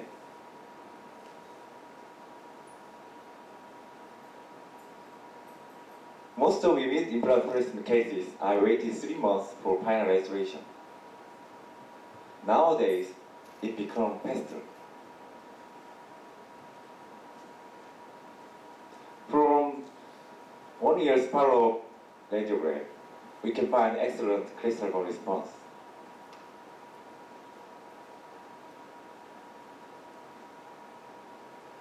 Another case, I made a treatment plan of 2 immediate implants on fracture 11 and 21 tooth. As you know, it was so worried treatment plan because the aesthetic restoration of adjacent incisor is always difficult process. Anyway, 2 implants were placed immediately with socket bone graft. Also, initial stability was excellent. After 3 months, I did a final restoration. And 1 year after loading, we can see an excellent soft tissue response. The Anyridge implant system can maintain a thick soft tissue here because it has a smaller platform size than any other system. And we can also see a clear crystal bone response.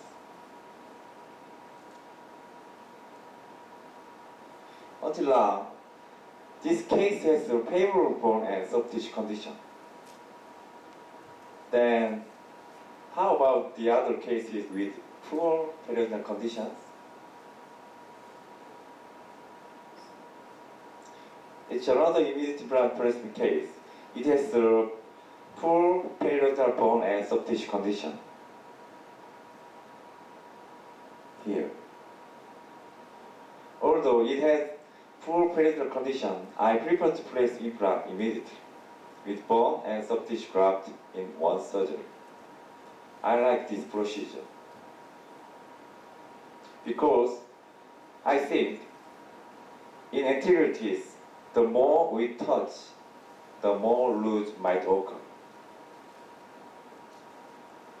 One more, I have full confidence that connective tissue graft is essential for aesthetic anterior implant restoration.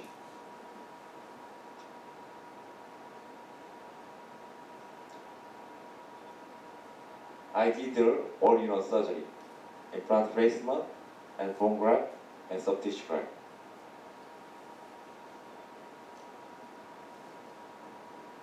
After 5 months, I could find the excellent soft tissue profile more than I expected.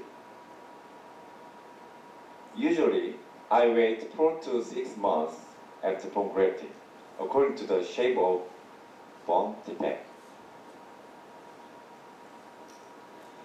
It's 2 years planning after final restoration. I have one principle for anterior implant placement treatment. It's for better anterior aesthetics, we should minimize the number of surgery. Also, we should try for minimal invasive surgery. Also, we can find a stable crystal bone level.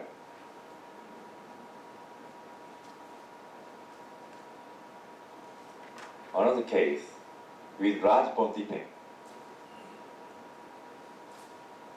Most of these situations, delayed implant placement could be a choice of treatment. Also, but I prefer to place immediate implant simultaneously.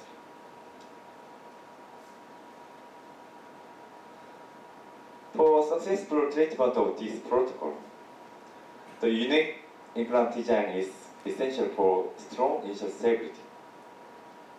I met Anyridge implant system at the time.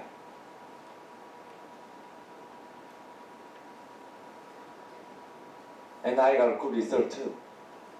It takes only 6 months. And 2.5 years after final restoration. How can I get a good result?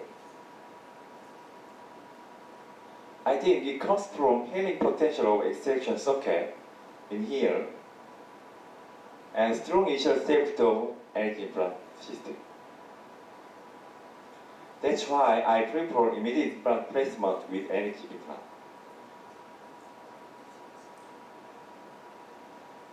The immediate implant placement has an excellent initial stability, resulting from taper and knife thread design. And also has a stable crystal bone and soft tissue response, resulting from small platform size design. Because smaller platform can make a space for thick soft tissue around the abutment. In my clinical experience, Anyridge implant system is most suitable system for the immediate implant placement. I think so. Next, I'm going to tell you about the case of 4 to 6 millimeter width case. We can meet these cases frequently, but really the treatment is very uncertain. This is a typical case of it. This patient had treatment plan of 2 implants on 35 and 36 area. The vocal bone was absorbed and soft tissue also shrunk. From occlusal view, vocal depression was founded. How about your treatment protocol?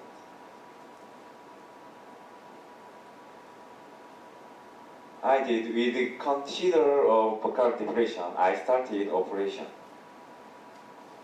After frame elevation, and I made a 3.3 millimeter drilling. Vocal distance of 35 area comes inside. Anybody can imagine the future of vocal bone? If I install 4 millimeter diameter implant. Can you imagine? Maybe we can imagine the DISS defect on here.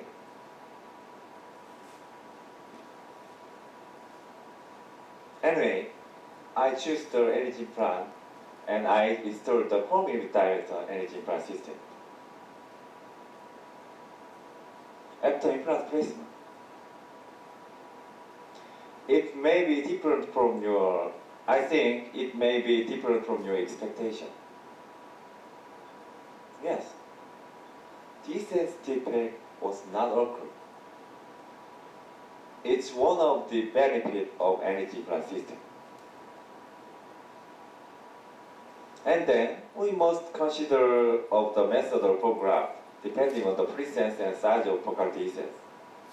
In case I could save more vocal bones and size of vocal distance, I could consequently vocal bone can be maintained thanks to the design of energy implant system. This slide shows the difference of external, internal, and energy implant design of 4 mm diameter.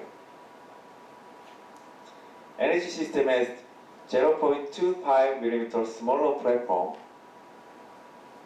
than any other system. From 5 mm diameter, the difference is more bigger. What does it mean? Yes, smaller playback size can maintain the more vocal bone during implant placement. This is the best advantage of energy implant system in case of 4 to 6 mm ridge width.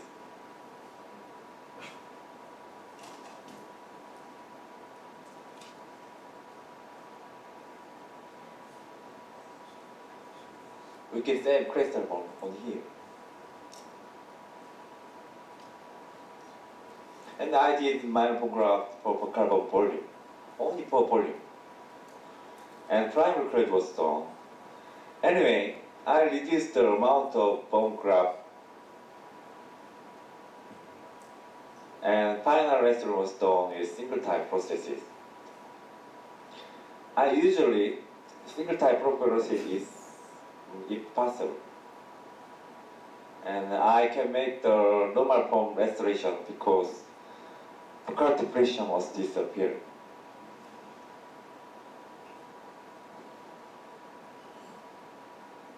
"14 months after loading process. Also, we can find better soft tissue and hard tissue response. Before, after 14 months after.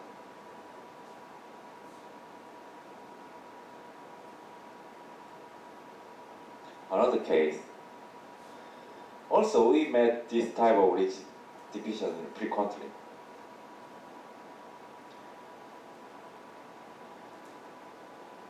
If we use the energy implant system, compared to other systems, I could save more crystal bone, about 1 to 2 millimeter around implant. To save crystal bone makes us for simple and easy surgery. That is, reduce the chance of bone graft and bone graft amount.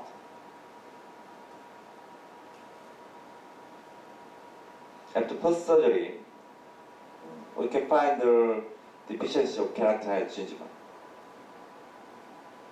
Usually, I apply pre-gingival graft actively. After pre-gingival graft, we can find increased keratinized gingiva and enlarged soft tissue volume. Okay, then it's time to make a final restoration. As a normal, I deliver preliminary restoration and then final restoration. As you see, I have confidence about long-term stability of energy implant system.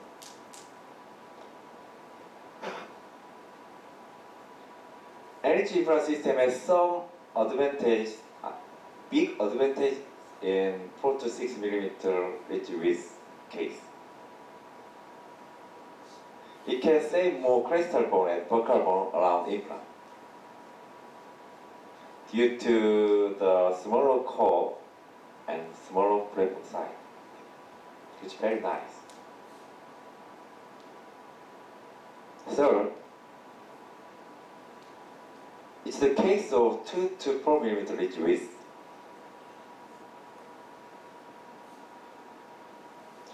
How can I deploy it? Also, it's very typical situation for the patient and operator.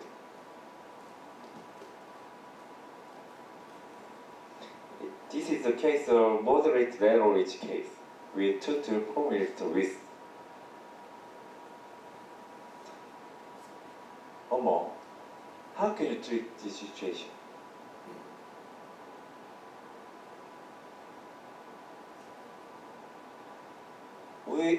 We could have so many treatment options. In my opinion, in my past opinion, I use GBR or blood bone graft technique to treat this situation.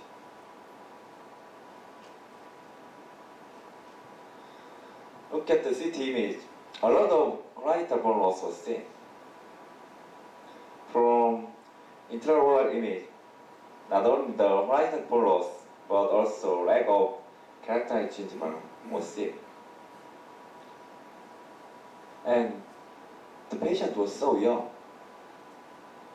It was one of the reasons to select blood bone graft technique at the time.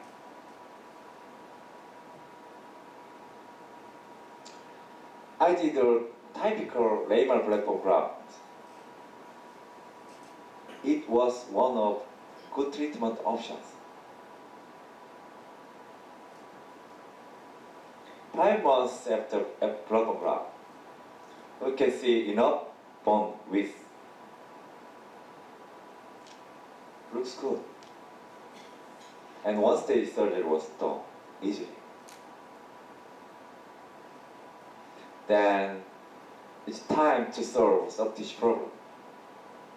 Also, for keratinized tissue, I did pre-gingival graft.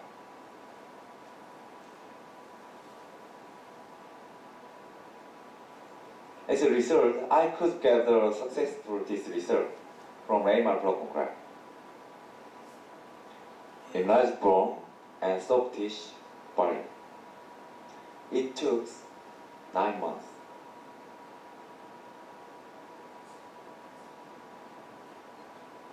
As you know, it is not easy process to patient and dentist, and takes long time procedure. This case is the basic process of GBR or blood bone graft. It's one of my favorite treatment options at the time. But my treatment choice was changed by energy plus system. From this case, I will introduce my choice. Omo, how can you treat this patient? Nowadays, I usually choose ridge spring technique with energy implant system, like this.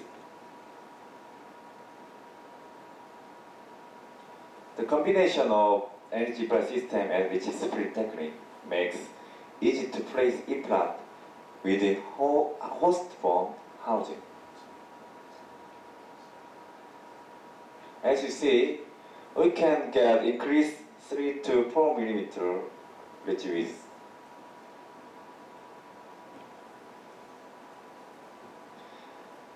To help for your understand, I show one video. Have a look. 크리스탈리션 모스터.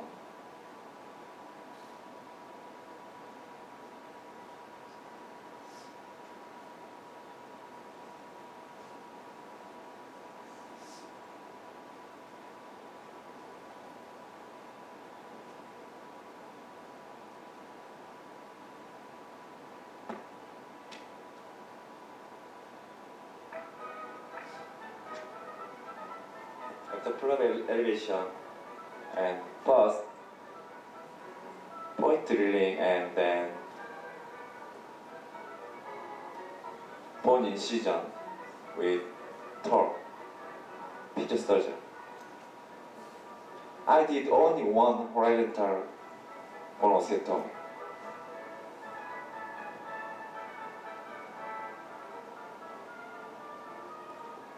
Bone osteocyte is very important, more longer and more deeper. Then I want to place an implant size.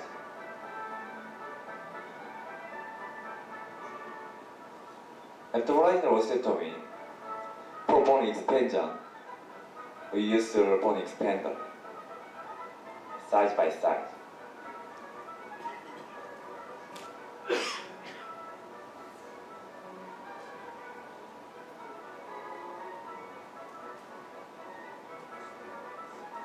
We use this technique by using our bone expansion capacity.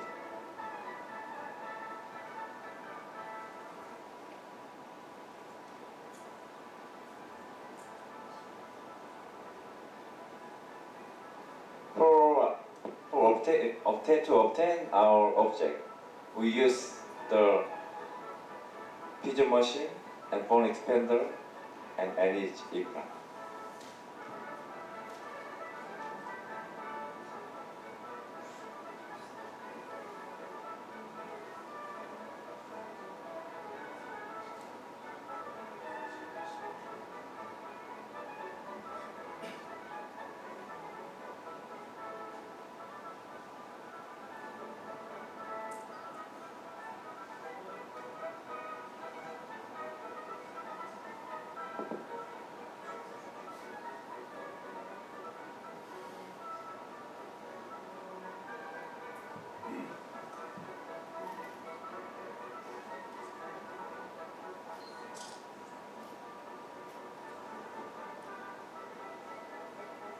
Looks difficult? No, it's very easy if you once try.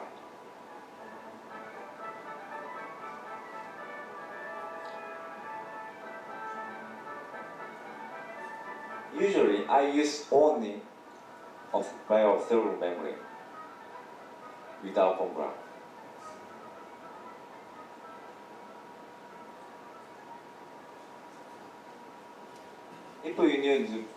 If you need a focal volume, then I try a bone graft.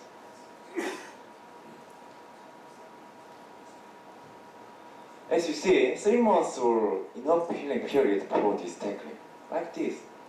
It's 3 months after. Without bone graft, only by observable membrane covering. Because it makes the best use of the host bone housing by ridge splitting. So wonderful healing. I highly recommend this technique for you. Compared to GBR technique, it's much simpler and easier and quicker technique. It's really great combination. From 2 years parallel, we can find stable crystal bone response. From this case, I really realized that to place into host bone is very helpful factor for good prognosis. It's one of key points what I have.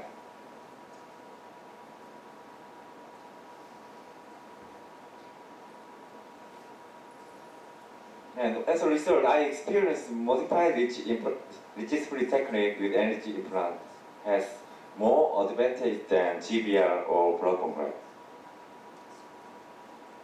First, it is more easy technique and has shorter treatment time. So the patient has low discomfort. Therefore, the modified ridge split technique could replace the complex GBR technique, considering of patient age, general state, ridge condition, and so on. Of course, we need GBR technique to treat more various clinical situations. But I have confidence that ridge split technique gives so many benefits for us. As shown in the clinical cases, we can get an increase of about 3 to 4 millimeter bone width. This result comes from modified ridge split technique and Anyridge design.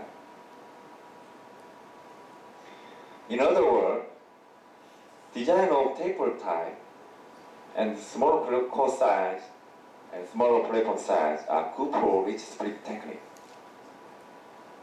This combination has many advantages like minimal invasiveness, short treatment time, less sensitive for operator and patient. The last situation about low ridge case. Before showing the cases, we must know one thing. Anyridge implant length has one secret. Like this, white is pixel length and red is actual pixel length. There is a difference. Anyridge picture is 1 to 0.5 millimeter shorter than actual length. It's difference. As a result, when we treat low ridge case, we can use 6 millimeter length implant. It's really great benefit for us, just 1 millimeter.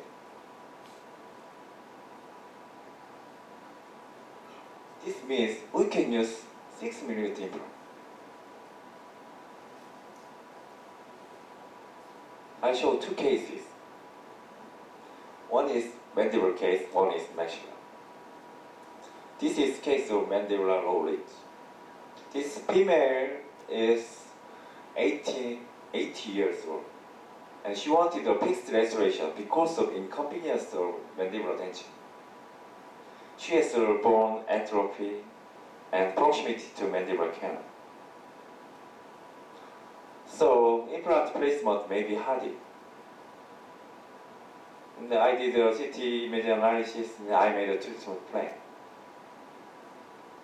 For implant between the metal foramen, and second step, place two implant on the posterior area. for fixed processes. Anyway, I could make a stable fixed implant prosthesis using the 4x7 mm implant. Here. Also, the crystal bone response around the implant was excellent. Sometimes we need 6 mm length implant because of mandibular anatomical limitation in mandibular case. At the time, we can use Anyridge implant of 7 mm length implant. Its real length is 6 mm.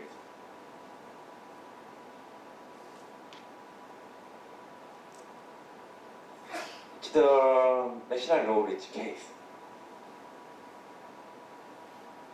It's common in national. The bone height 4 to 6 mm. Like this. If available ridge height is more than 4 mm, use of 7 mm length Anyridge fixture is possible. I think so. It's another principle for me. Anyway, 7 mm length implant fixture will place it on 16, 17, 26, 27 area by one stage surgery. It is possible because initial step was excellent. It's 1 year after loading. Also, we can find the stable bone level. And I had a good result from this concept. Okay, looks difficult? No, it's very easy.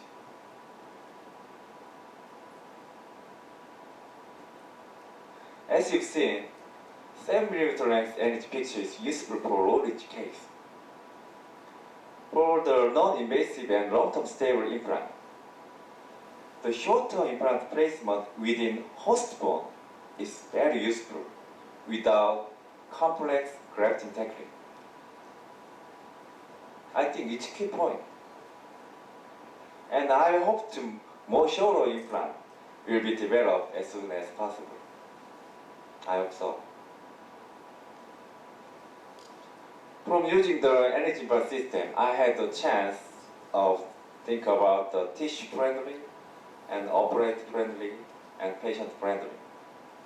And I had my concept and competence. I think Anyridge implant system is closest to tissue friendly, operator friendly, and patient friendly system.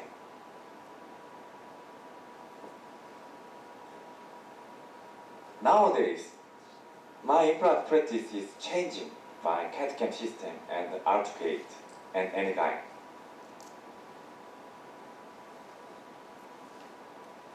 I'll introduce briefly. First, I use the customized abutment actively.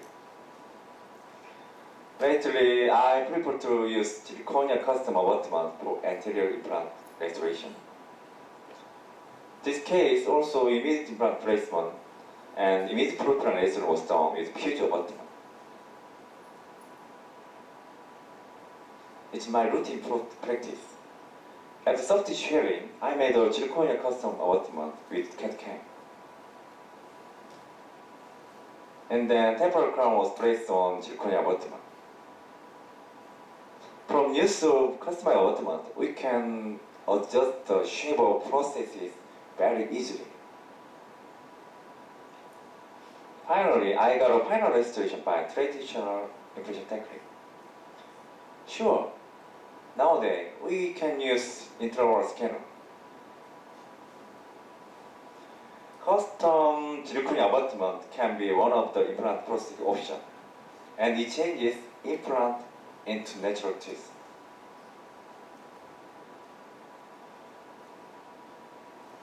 Another case, for posterior implant processes.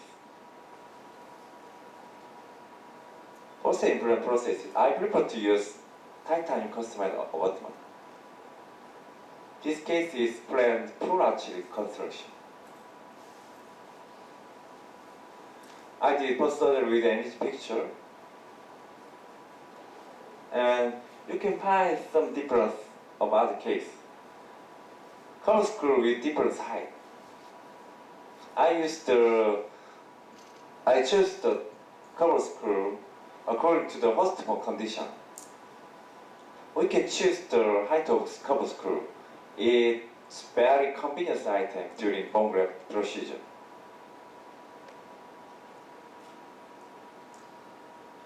And for final restoration, I made titanium customer abutment. It helps implant procedure become simple and easy. Initial and final restoration. In this case, I used Anyridge implant system with titanium custom abutment, and I got a good result. As you've seen, I like to use zirconia custom abutment for anterior implant restoration, and titanium custom abutment for posterior multiple implant restoration. It makes us very easy and comfortable practice. Last, later I started to use any guide. Most of all, I prefer to use any guide for multiple implant surgery. Dr. Jong-chul Kim will introduce this procedure in our session. More detail. In mandible, I did 3 Any1 implant was placed using any guide, like this, before, after. In maxilla, 9 Anyridge implant was placed using any guide, before, after. Just after. Just after post-surgery. I'll tell you one thing. Any guy gave me a big present. I had the perfect path and position of implant, what I want. Furthermore, I could save surgery time. Okay, how long time was needed for this surgery? Guess time? 2 hours? 3 hours? Full day? How about? No. It took just 1 hour for this surgery. It's amazing. If you use any guide once, you will be passionate by any guide system, as I was. Looks difficult? No. It's very, very easy. More than your expectation.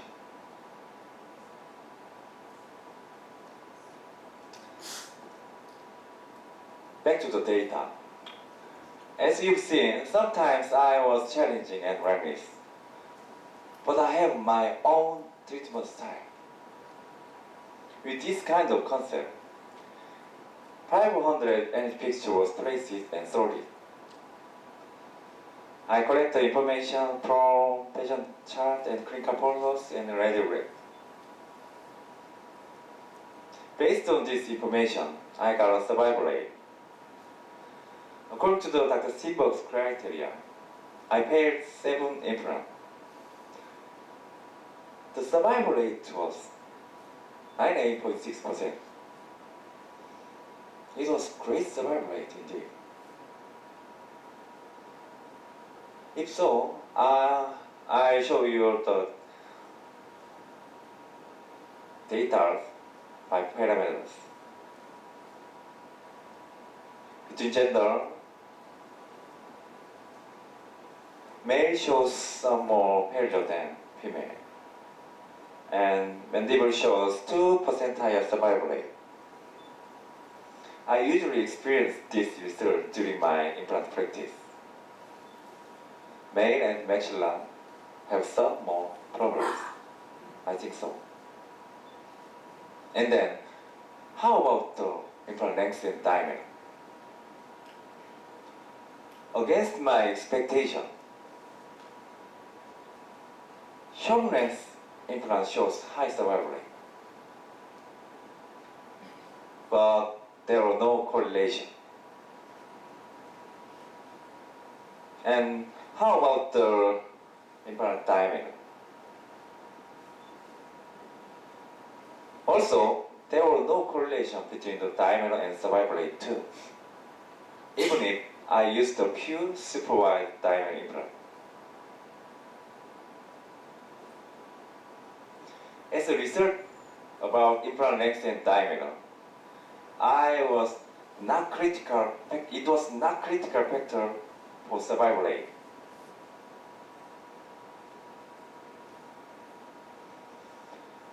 And difference of placement timing.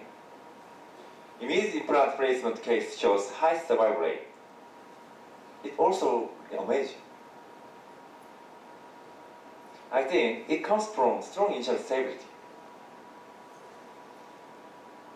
and difference of graft type. Sinus bone graft case shows 4 period, and GBR case shows 3 period implant. Sinus bone graft cases shows the lowest survival rate. In contrast, without bone graft and socket bone graft case shows 100% of survival rate. And then difference of bone density. According to my expectation, I got 4 failures from deeper bone. Its lowest survival rate. We can expect result. In difference of initial stability.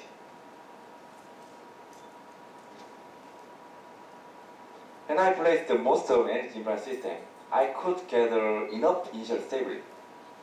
But 6 picture couldn't get any initial stability.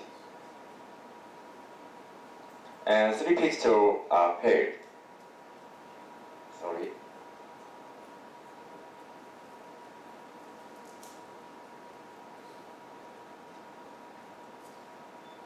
Here. As a result, I got 50% of survival rate. Consequently, I really recognize the importance of initial stability, and it could be very dangerous to place implant without initial stability, a poor condition, like a deeper bone. Unloading period was about 12 months, and the follow-up period was up to 3 years. In the future, I have a plan to extend the survival rate with this information. And I analyzed the failure time with live table method. 6 implants were failed before loading, and 1 implant was failed 2 months of loading. After that, there were no failed implants. According to the many researches about the survival rate, there were a few failures after a year. Also, this study shows same pattern as many researches, like this. Therefore, I expect long-term prognosis is more as positive as possible. One more, I'm going to discuss the regional failure. And I believe long-term failure will be much more meaningful things than just keeping survival rate. Here are 7 failure cases, all failure cases. The most regional failure is insufficient initial stability, and use of temporary denture after sinus bone graft case. I think it's very dangerous and graft infection case. Taken together, I could feel that all of religion comes from myself. Isn't it? If I did more careful approaches.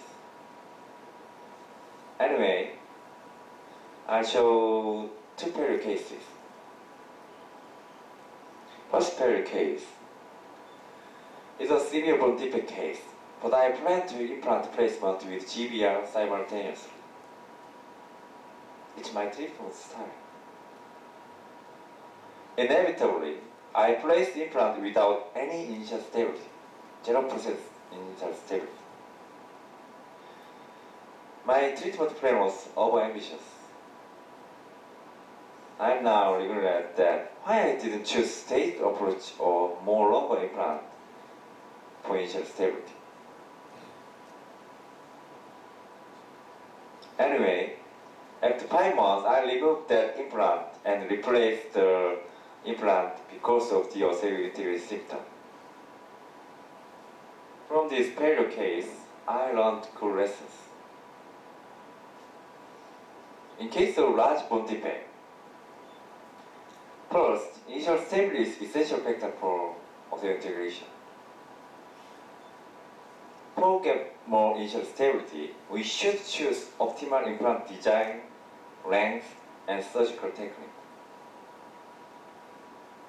Second, enough healing period must be needed depending on the size of defect. So this case was very regulated. Another failure case. It's a full arch implant placement case. Also, my choice was simultaneous implant placement with lateral sinus bone graft technique. Both. When I was placing implant, I didn't get any initial stability on the error side. In addition, I delivered temporary denture for patient convenience at the same day. And 2 months after provisional restoration, I removed that implant because of this component. After that, I delivered final restoration using surrounding implant. It's the 28 months after final restoration. So many cases with axillary low reach, we can't get enough initial stability. The failure case also had no initial stability. In this case, staged approach could be another treatment option.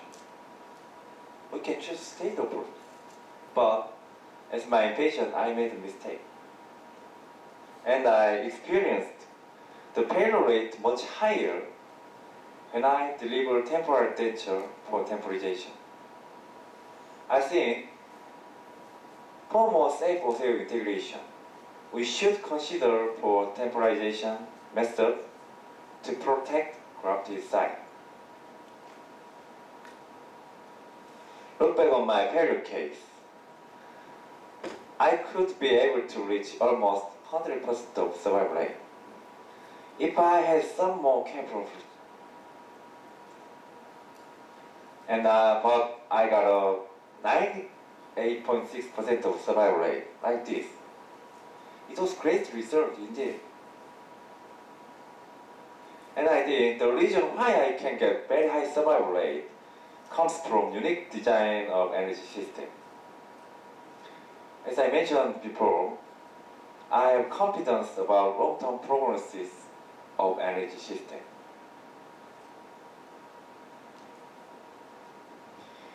Small difference can make a big change. The big change of implant concept will be started from a small change of implant design. I think so. Okay, next speaker, Dr. Chang Won-han, will show you another treatment options and concept. It will be very interesting. Thank you.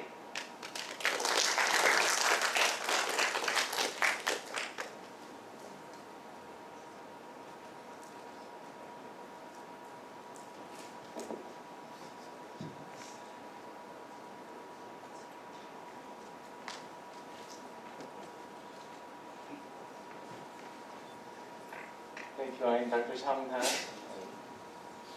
I'm very thankful for having me here today. Today's lecture is similar as I did before, but something new will be presented. I've been using several implant systems for 10 years, about 10 years. But to select an implant system is very important, especially when you're facing the patient with poor bone quality or the patient who is needed full mouth rehabilitation. We have to secure the sufficient bone around implant during operation and waste some time till implant we're going to be also integrated. But patient want to get the better and faster final result. This case was treated with Anyridge implant. But at the first time I used Anyridge implant, I didn't know what the proper surgical protocol is, and I didn't know what the adequate time for further restoration. I've been using Anyridge implant for the last 3 years, and now I've got some clinical tips of Anyridge implant. So I'm going to share my experience about Anyridge implant, and this is my topic. As you all know, osseointegration is an asymptomatic fixation, rigid fixation of implant, and implant stability is considered to play a major role in the implant stability, osseointegration. And primary stability is depending on local bone quality and quantity and type of implant and placement technique. But when the conventional grade is installed in elbow bone, heavy pressure, this kind of heavy pressure will be generated, and we consider it to be initial anchorage. However, this pressure causes pressure necrosis. So during healing, primary bone contact decreases, secondary bone contact increases. And that's why the initial stability is decreased in the first 3 to 4 weeks, like this. And so we have to wait some time upon remodeling period around dental implant. And then, how can we measure the changes of implant stability? How can you measure? I perform resonance frequency analysis using Auster method. This is Auster method, and using Auster ISQ to all the implants that I've used. Auster can provide reliable data about implant stability. Without this kind of test, we have to depend on your personal experiences or follow the conventional gray mask protocol. Let's do the resonance frequency analysis. Specifically designed smart pad for Anyridge implant was screwed into the implant. And RFA was performed using Auster device, Auster mental, Auster ISQ. It doesn't matter. And double measurements were made for different directions. And then the average of ISQ value was recorded. And now I've been using the new version of Auster device named megagenhk, designed by megagenhk.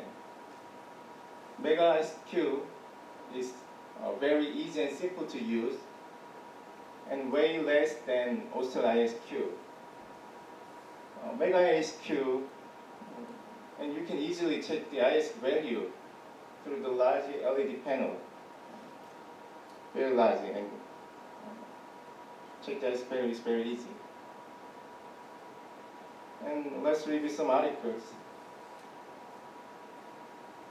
According to many articles, implants show the weakest anchorage and lowest ISQ values in the first 3 weeks. NIS values showed some fluctuations until 6 to 8 weeks, and then IS values was restored 8 weeks post-surgically.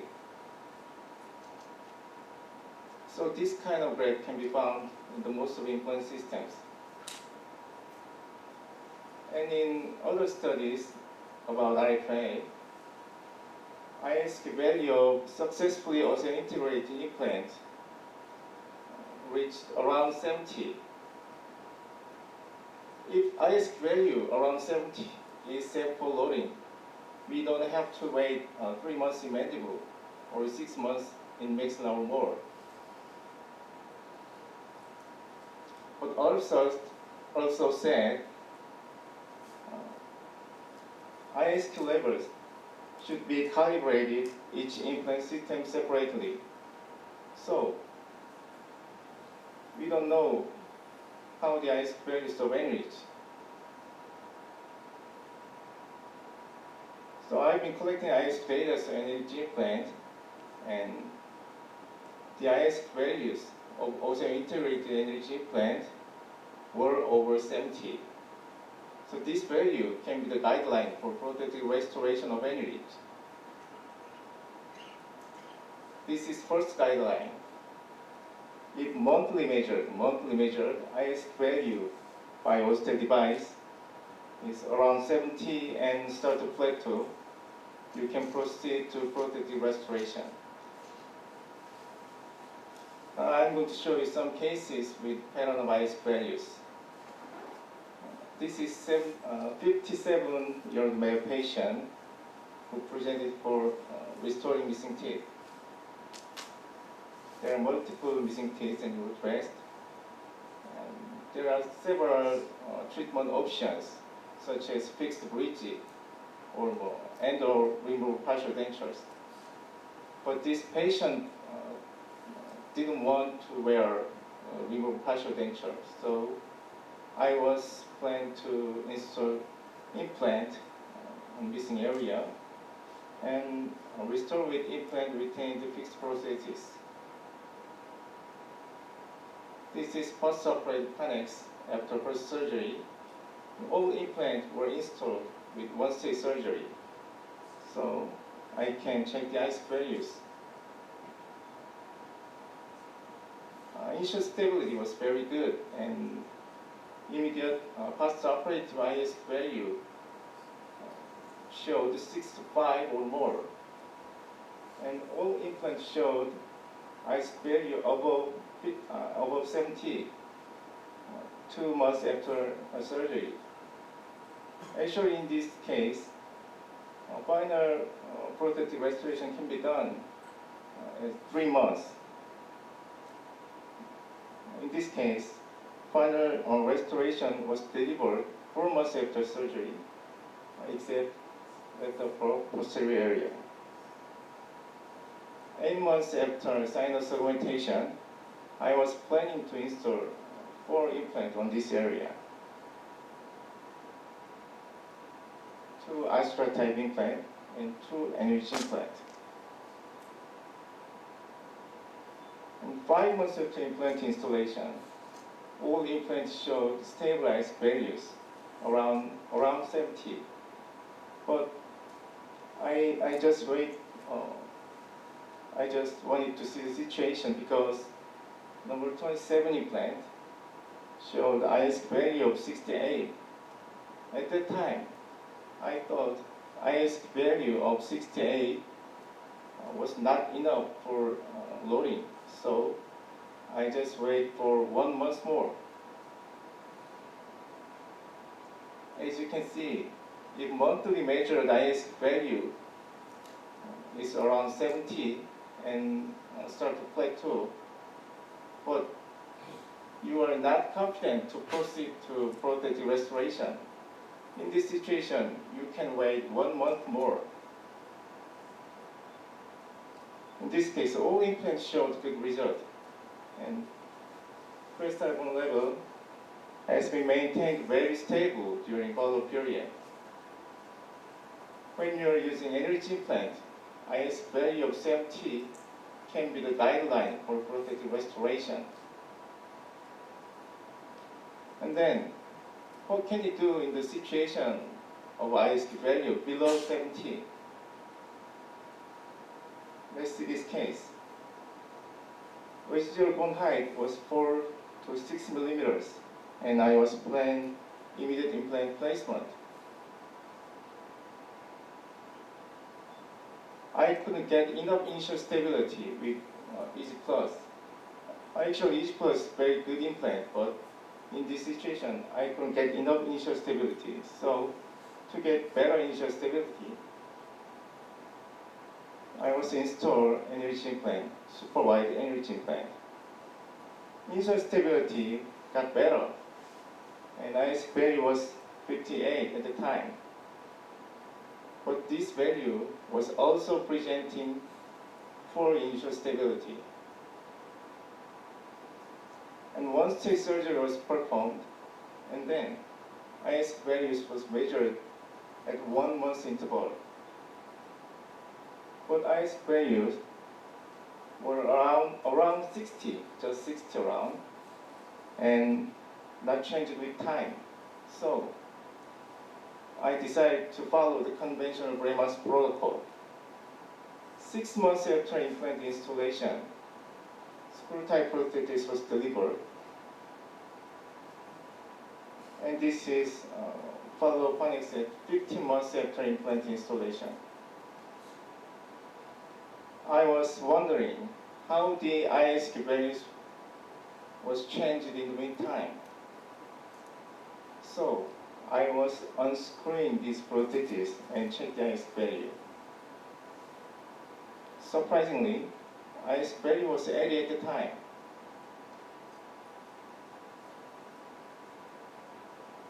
ISQ value might be changed like this pattern.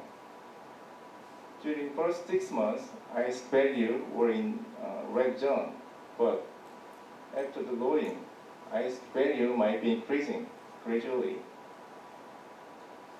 So now, let me give you one more guideline. If monthly measured ISQ value is between 60 and 70 but reach the plateau, you just follow the conventional Brenner's protocol. 2 or 3 months in mandible and 6 months in maxilla. You might remember this graph, which is showing ISQ value in the healing period. So we had to avoid 3 to 4 weeks for loading. But what if previous graph can be changed like this, with constant improving of stability? This concept is the key point of one-day implant treatment. In this case, I was planning the implant installation 4 months after sinus augmentation. 8 Anyridge implants were placed with one-stage surgery, and immediate placement was performed in maxillary central incisor area. And ISQ value were measured immediately after implant installation and at an interval of 1 week. 1 week interval.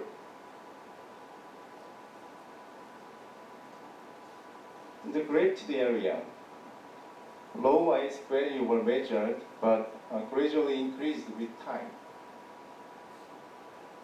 And even in maxillary central incisor area, this area implants were installed immediately after extraction, but ISQ value was relatively high and stable. And it looks like some fluctuation of ISQ values, but this graph is showing ISQ value 50 to 80 section. In the full scale graph, all implants showed stable ISQ values. There are no striking changes at all.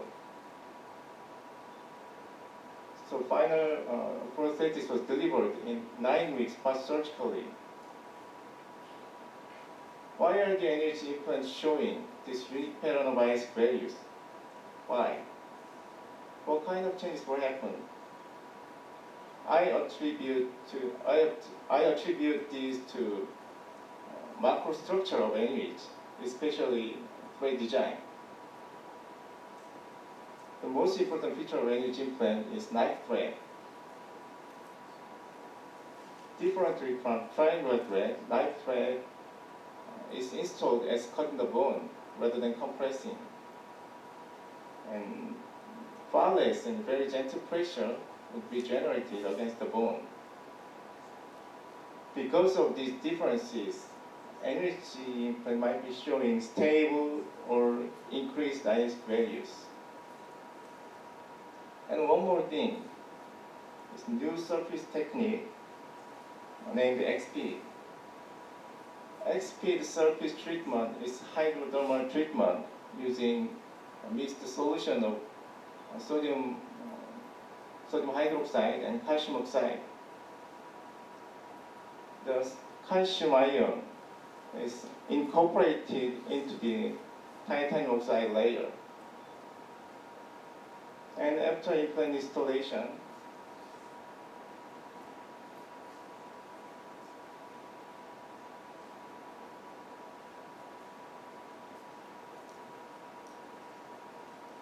calcium ion incorporation is able to enhance attachment and proliferation of osteoblasts.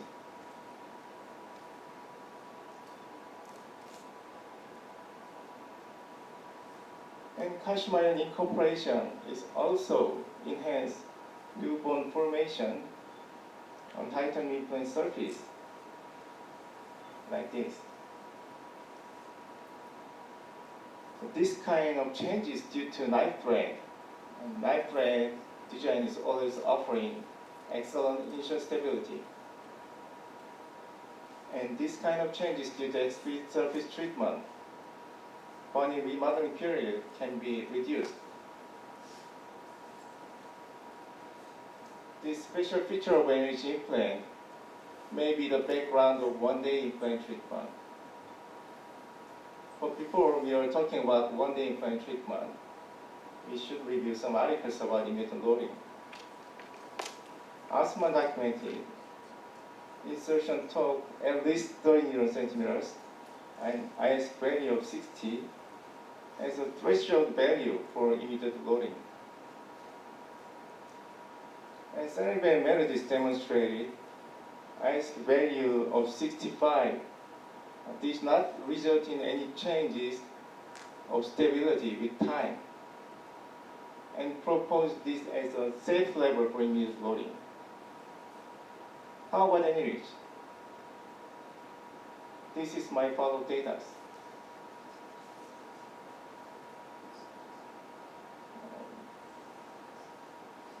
The average IS value of Anyridge implant, which showed insertion torque of 40 Newton-centimeters, was 71. So I decided to these two values for immediate or early loading of Anyridge.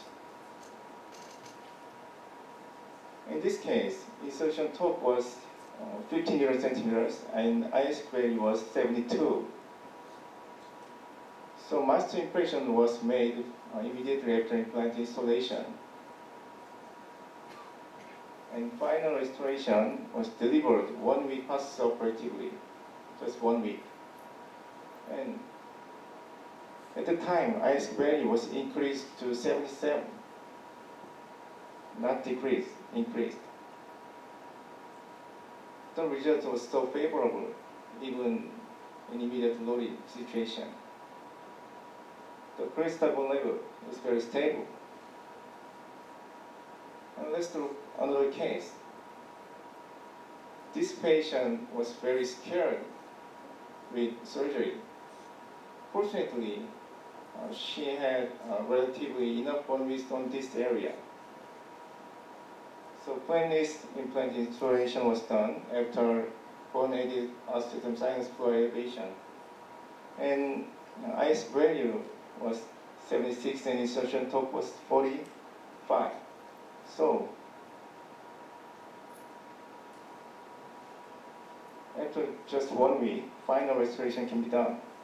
And IS value was increased to 79. By the time Dr. Kim was asking me a question, we know how the IS values were changing. It is stable, so stable, and even increased. But this is unloaded situation. What about loaded situation? So I answered, I don't know. I don't answer. But I can figure it out. And I have to figure it out. So I decided to unscrew this spinal prosthesis and check the IS value at an interval of 1 week. As you see, IS value was stable after being loaded with spinal prosthesis. In the mandible, final restoration was also done in 1 week postoperatively, and then unscrewing and measuring IS value at an interval of 1 week was performed. IS value was stable and gradually increased with time. Also in this case, all implants showed good initial stability. Insertion took above 40 centimeters and IS value above 80. So final restoration can be done 1 week postoperatively, and also unscrewing and measuring IS value at an interval of 1 week was performed too. All implants showed stabilized values in the meanwhile, and there were no striking changes at all. Recently, I'm trying immediate loading after immediate implant placement. I've been usually using super wide Anyridge implant in case of immediate implant placement in the posterior area. And the gap between implant and socket was filled with autogenous bone mostly. Sometimes allograft was used. And then final restoration can be delivered 1 week postoperatively, even in immediate implant placement case. But I think this case is not true immediate loading after immediate implant placement, because most part of implant is engaged into host bone. Anyway, this is 6 months follow-up. The result was so good. How about this case? I decided to extract infected molar and install implant immediately.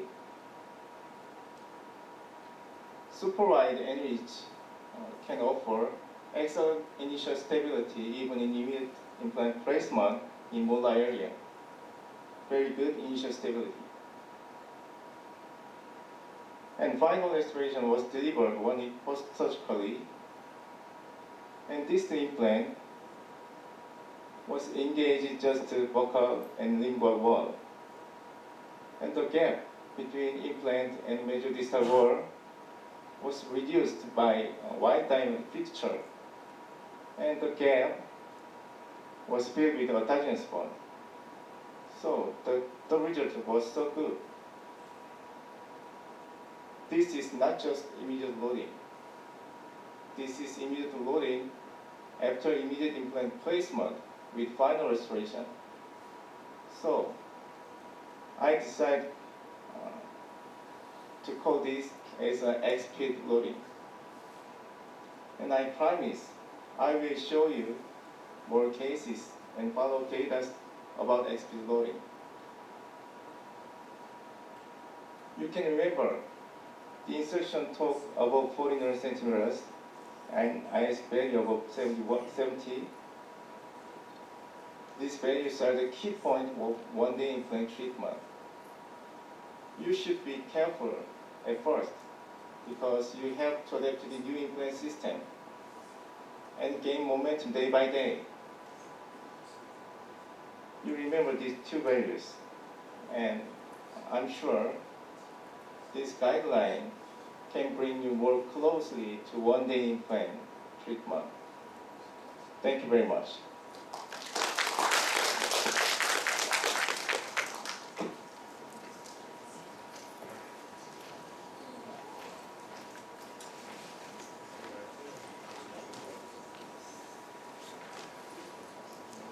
I'm sure that you are all super impressed with the work of our speakers, and he has systematically gone through from thin ridge to very thin ridge to short ridge, and now even to XPD implants with scientific evidence showing with support of the ISQ, which is very carefully documented and very good work.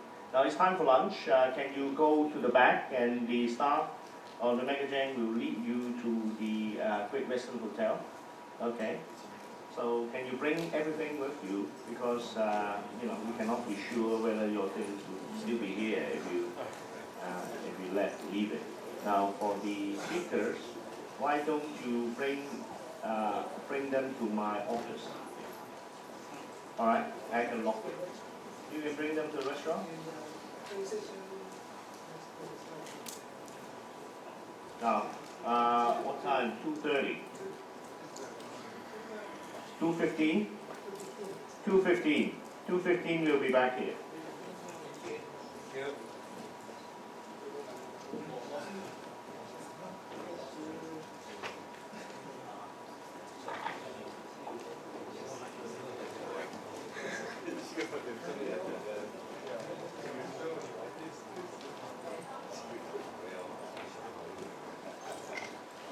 말도 안 받겠어.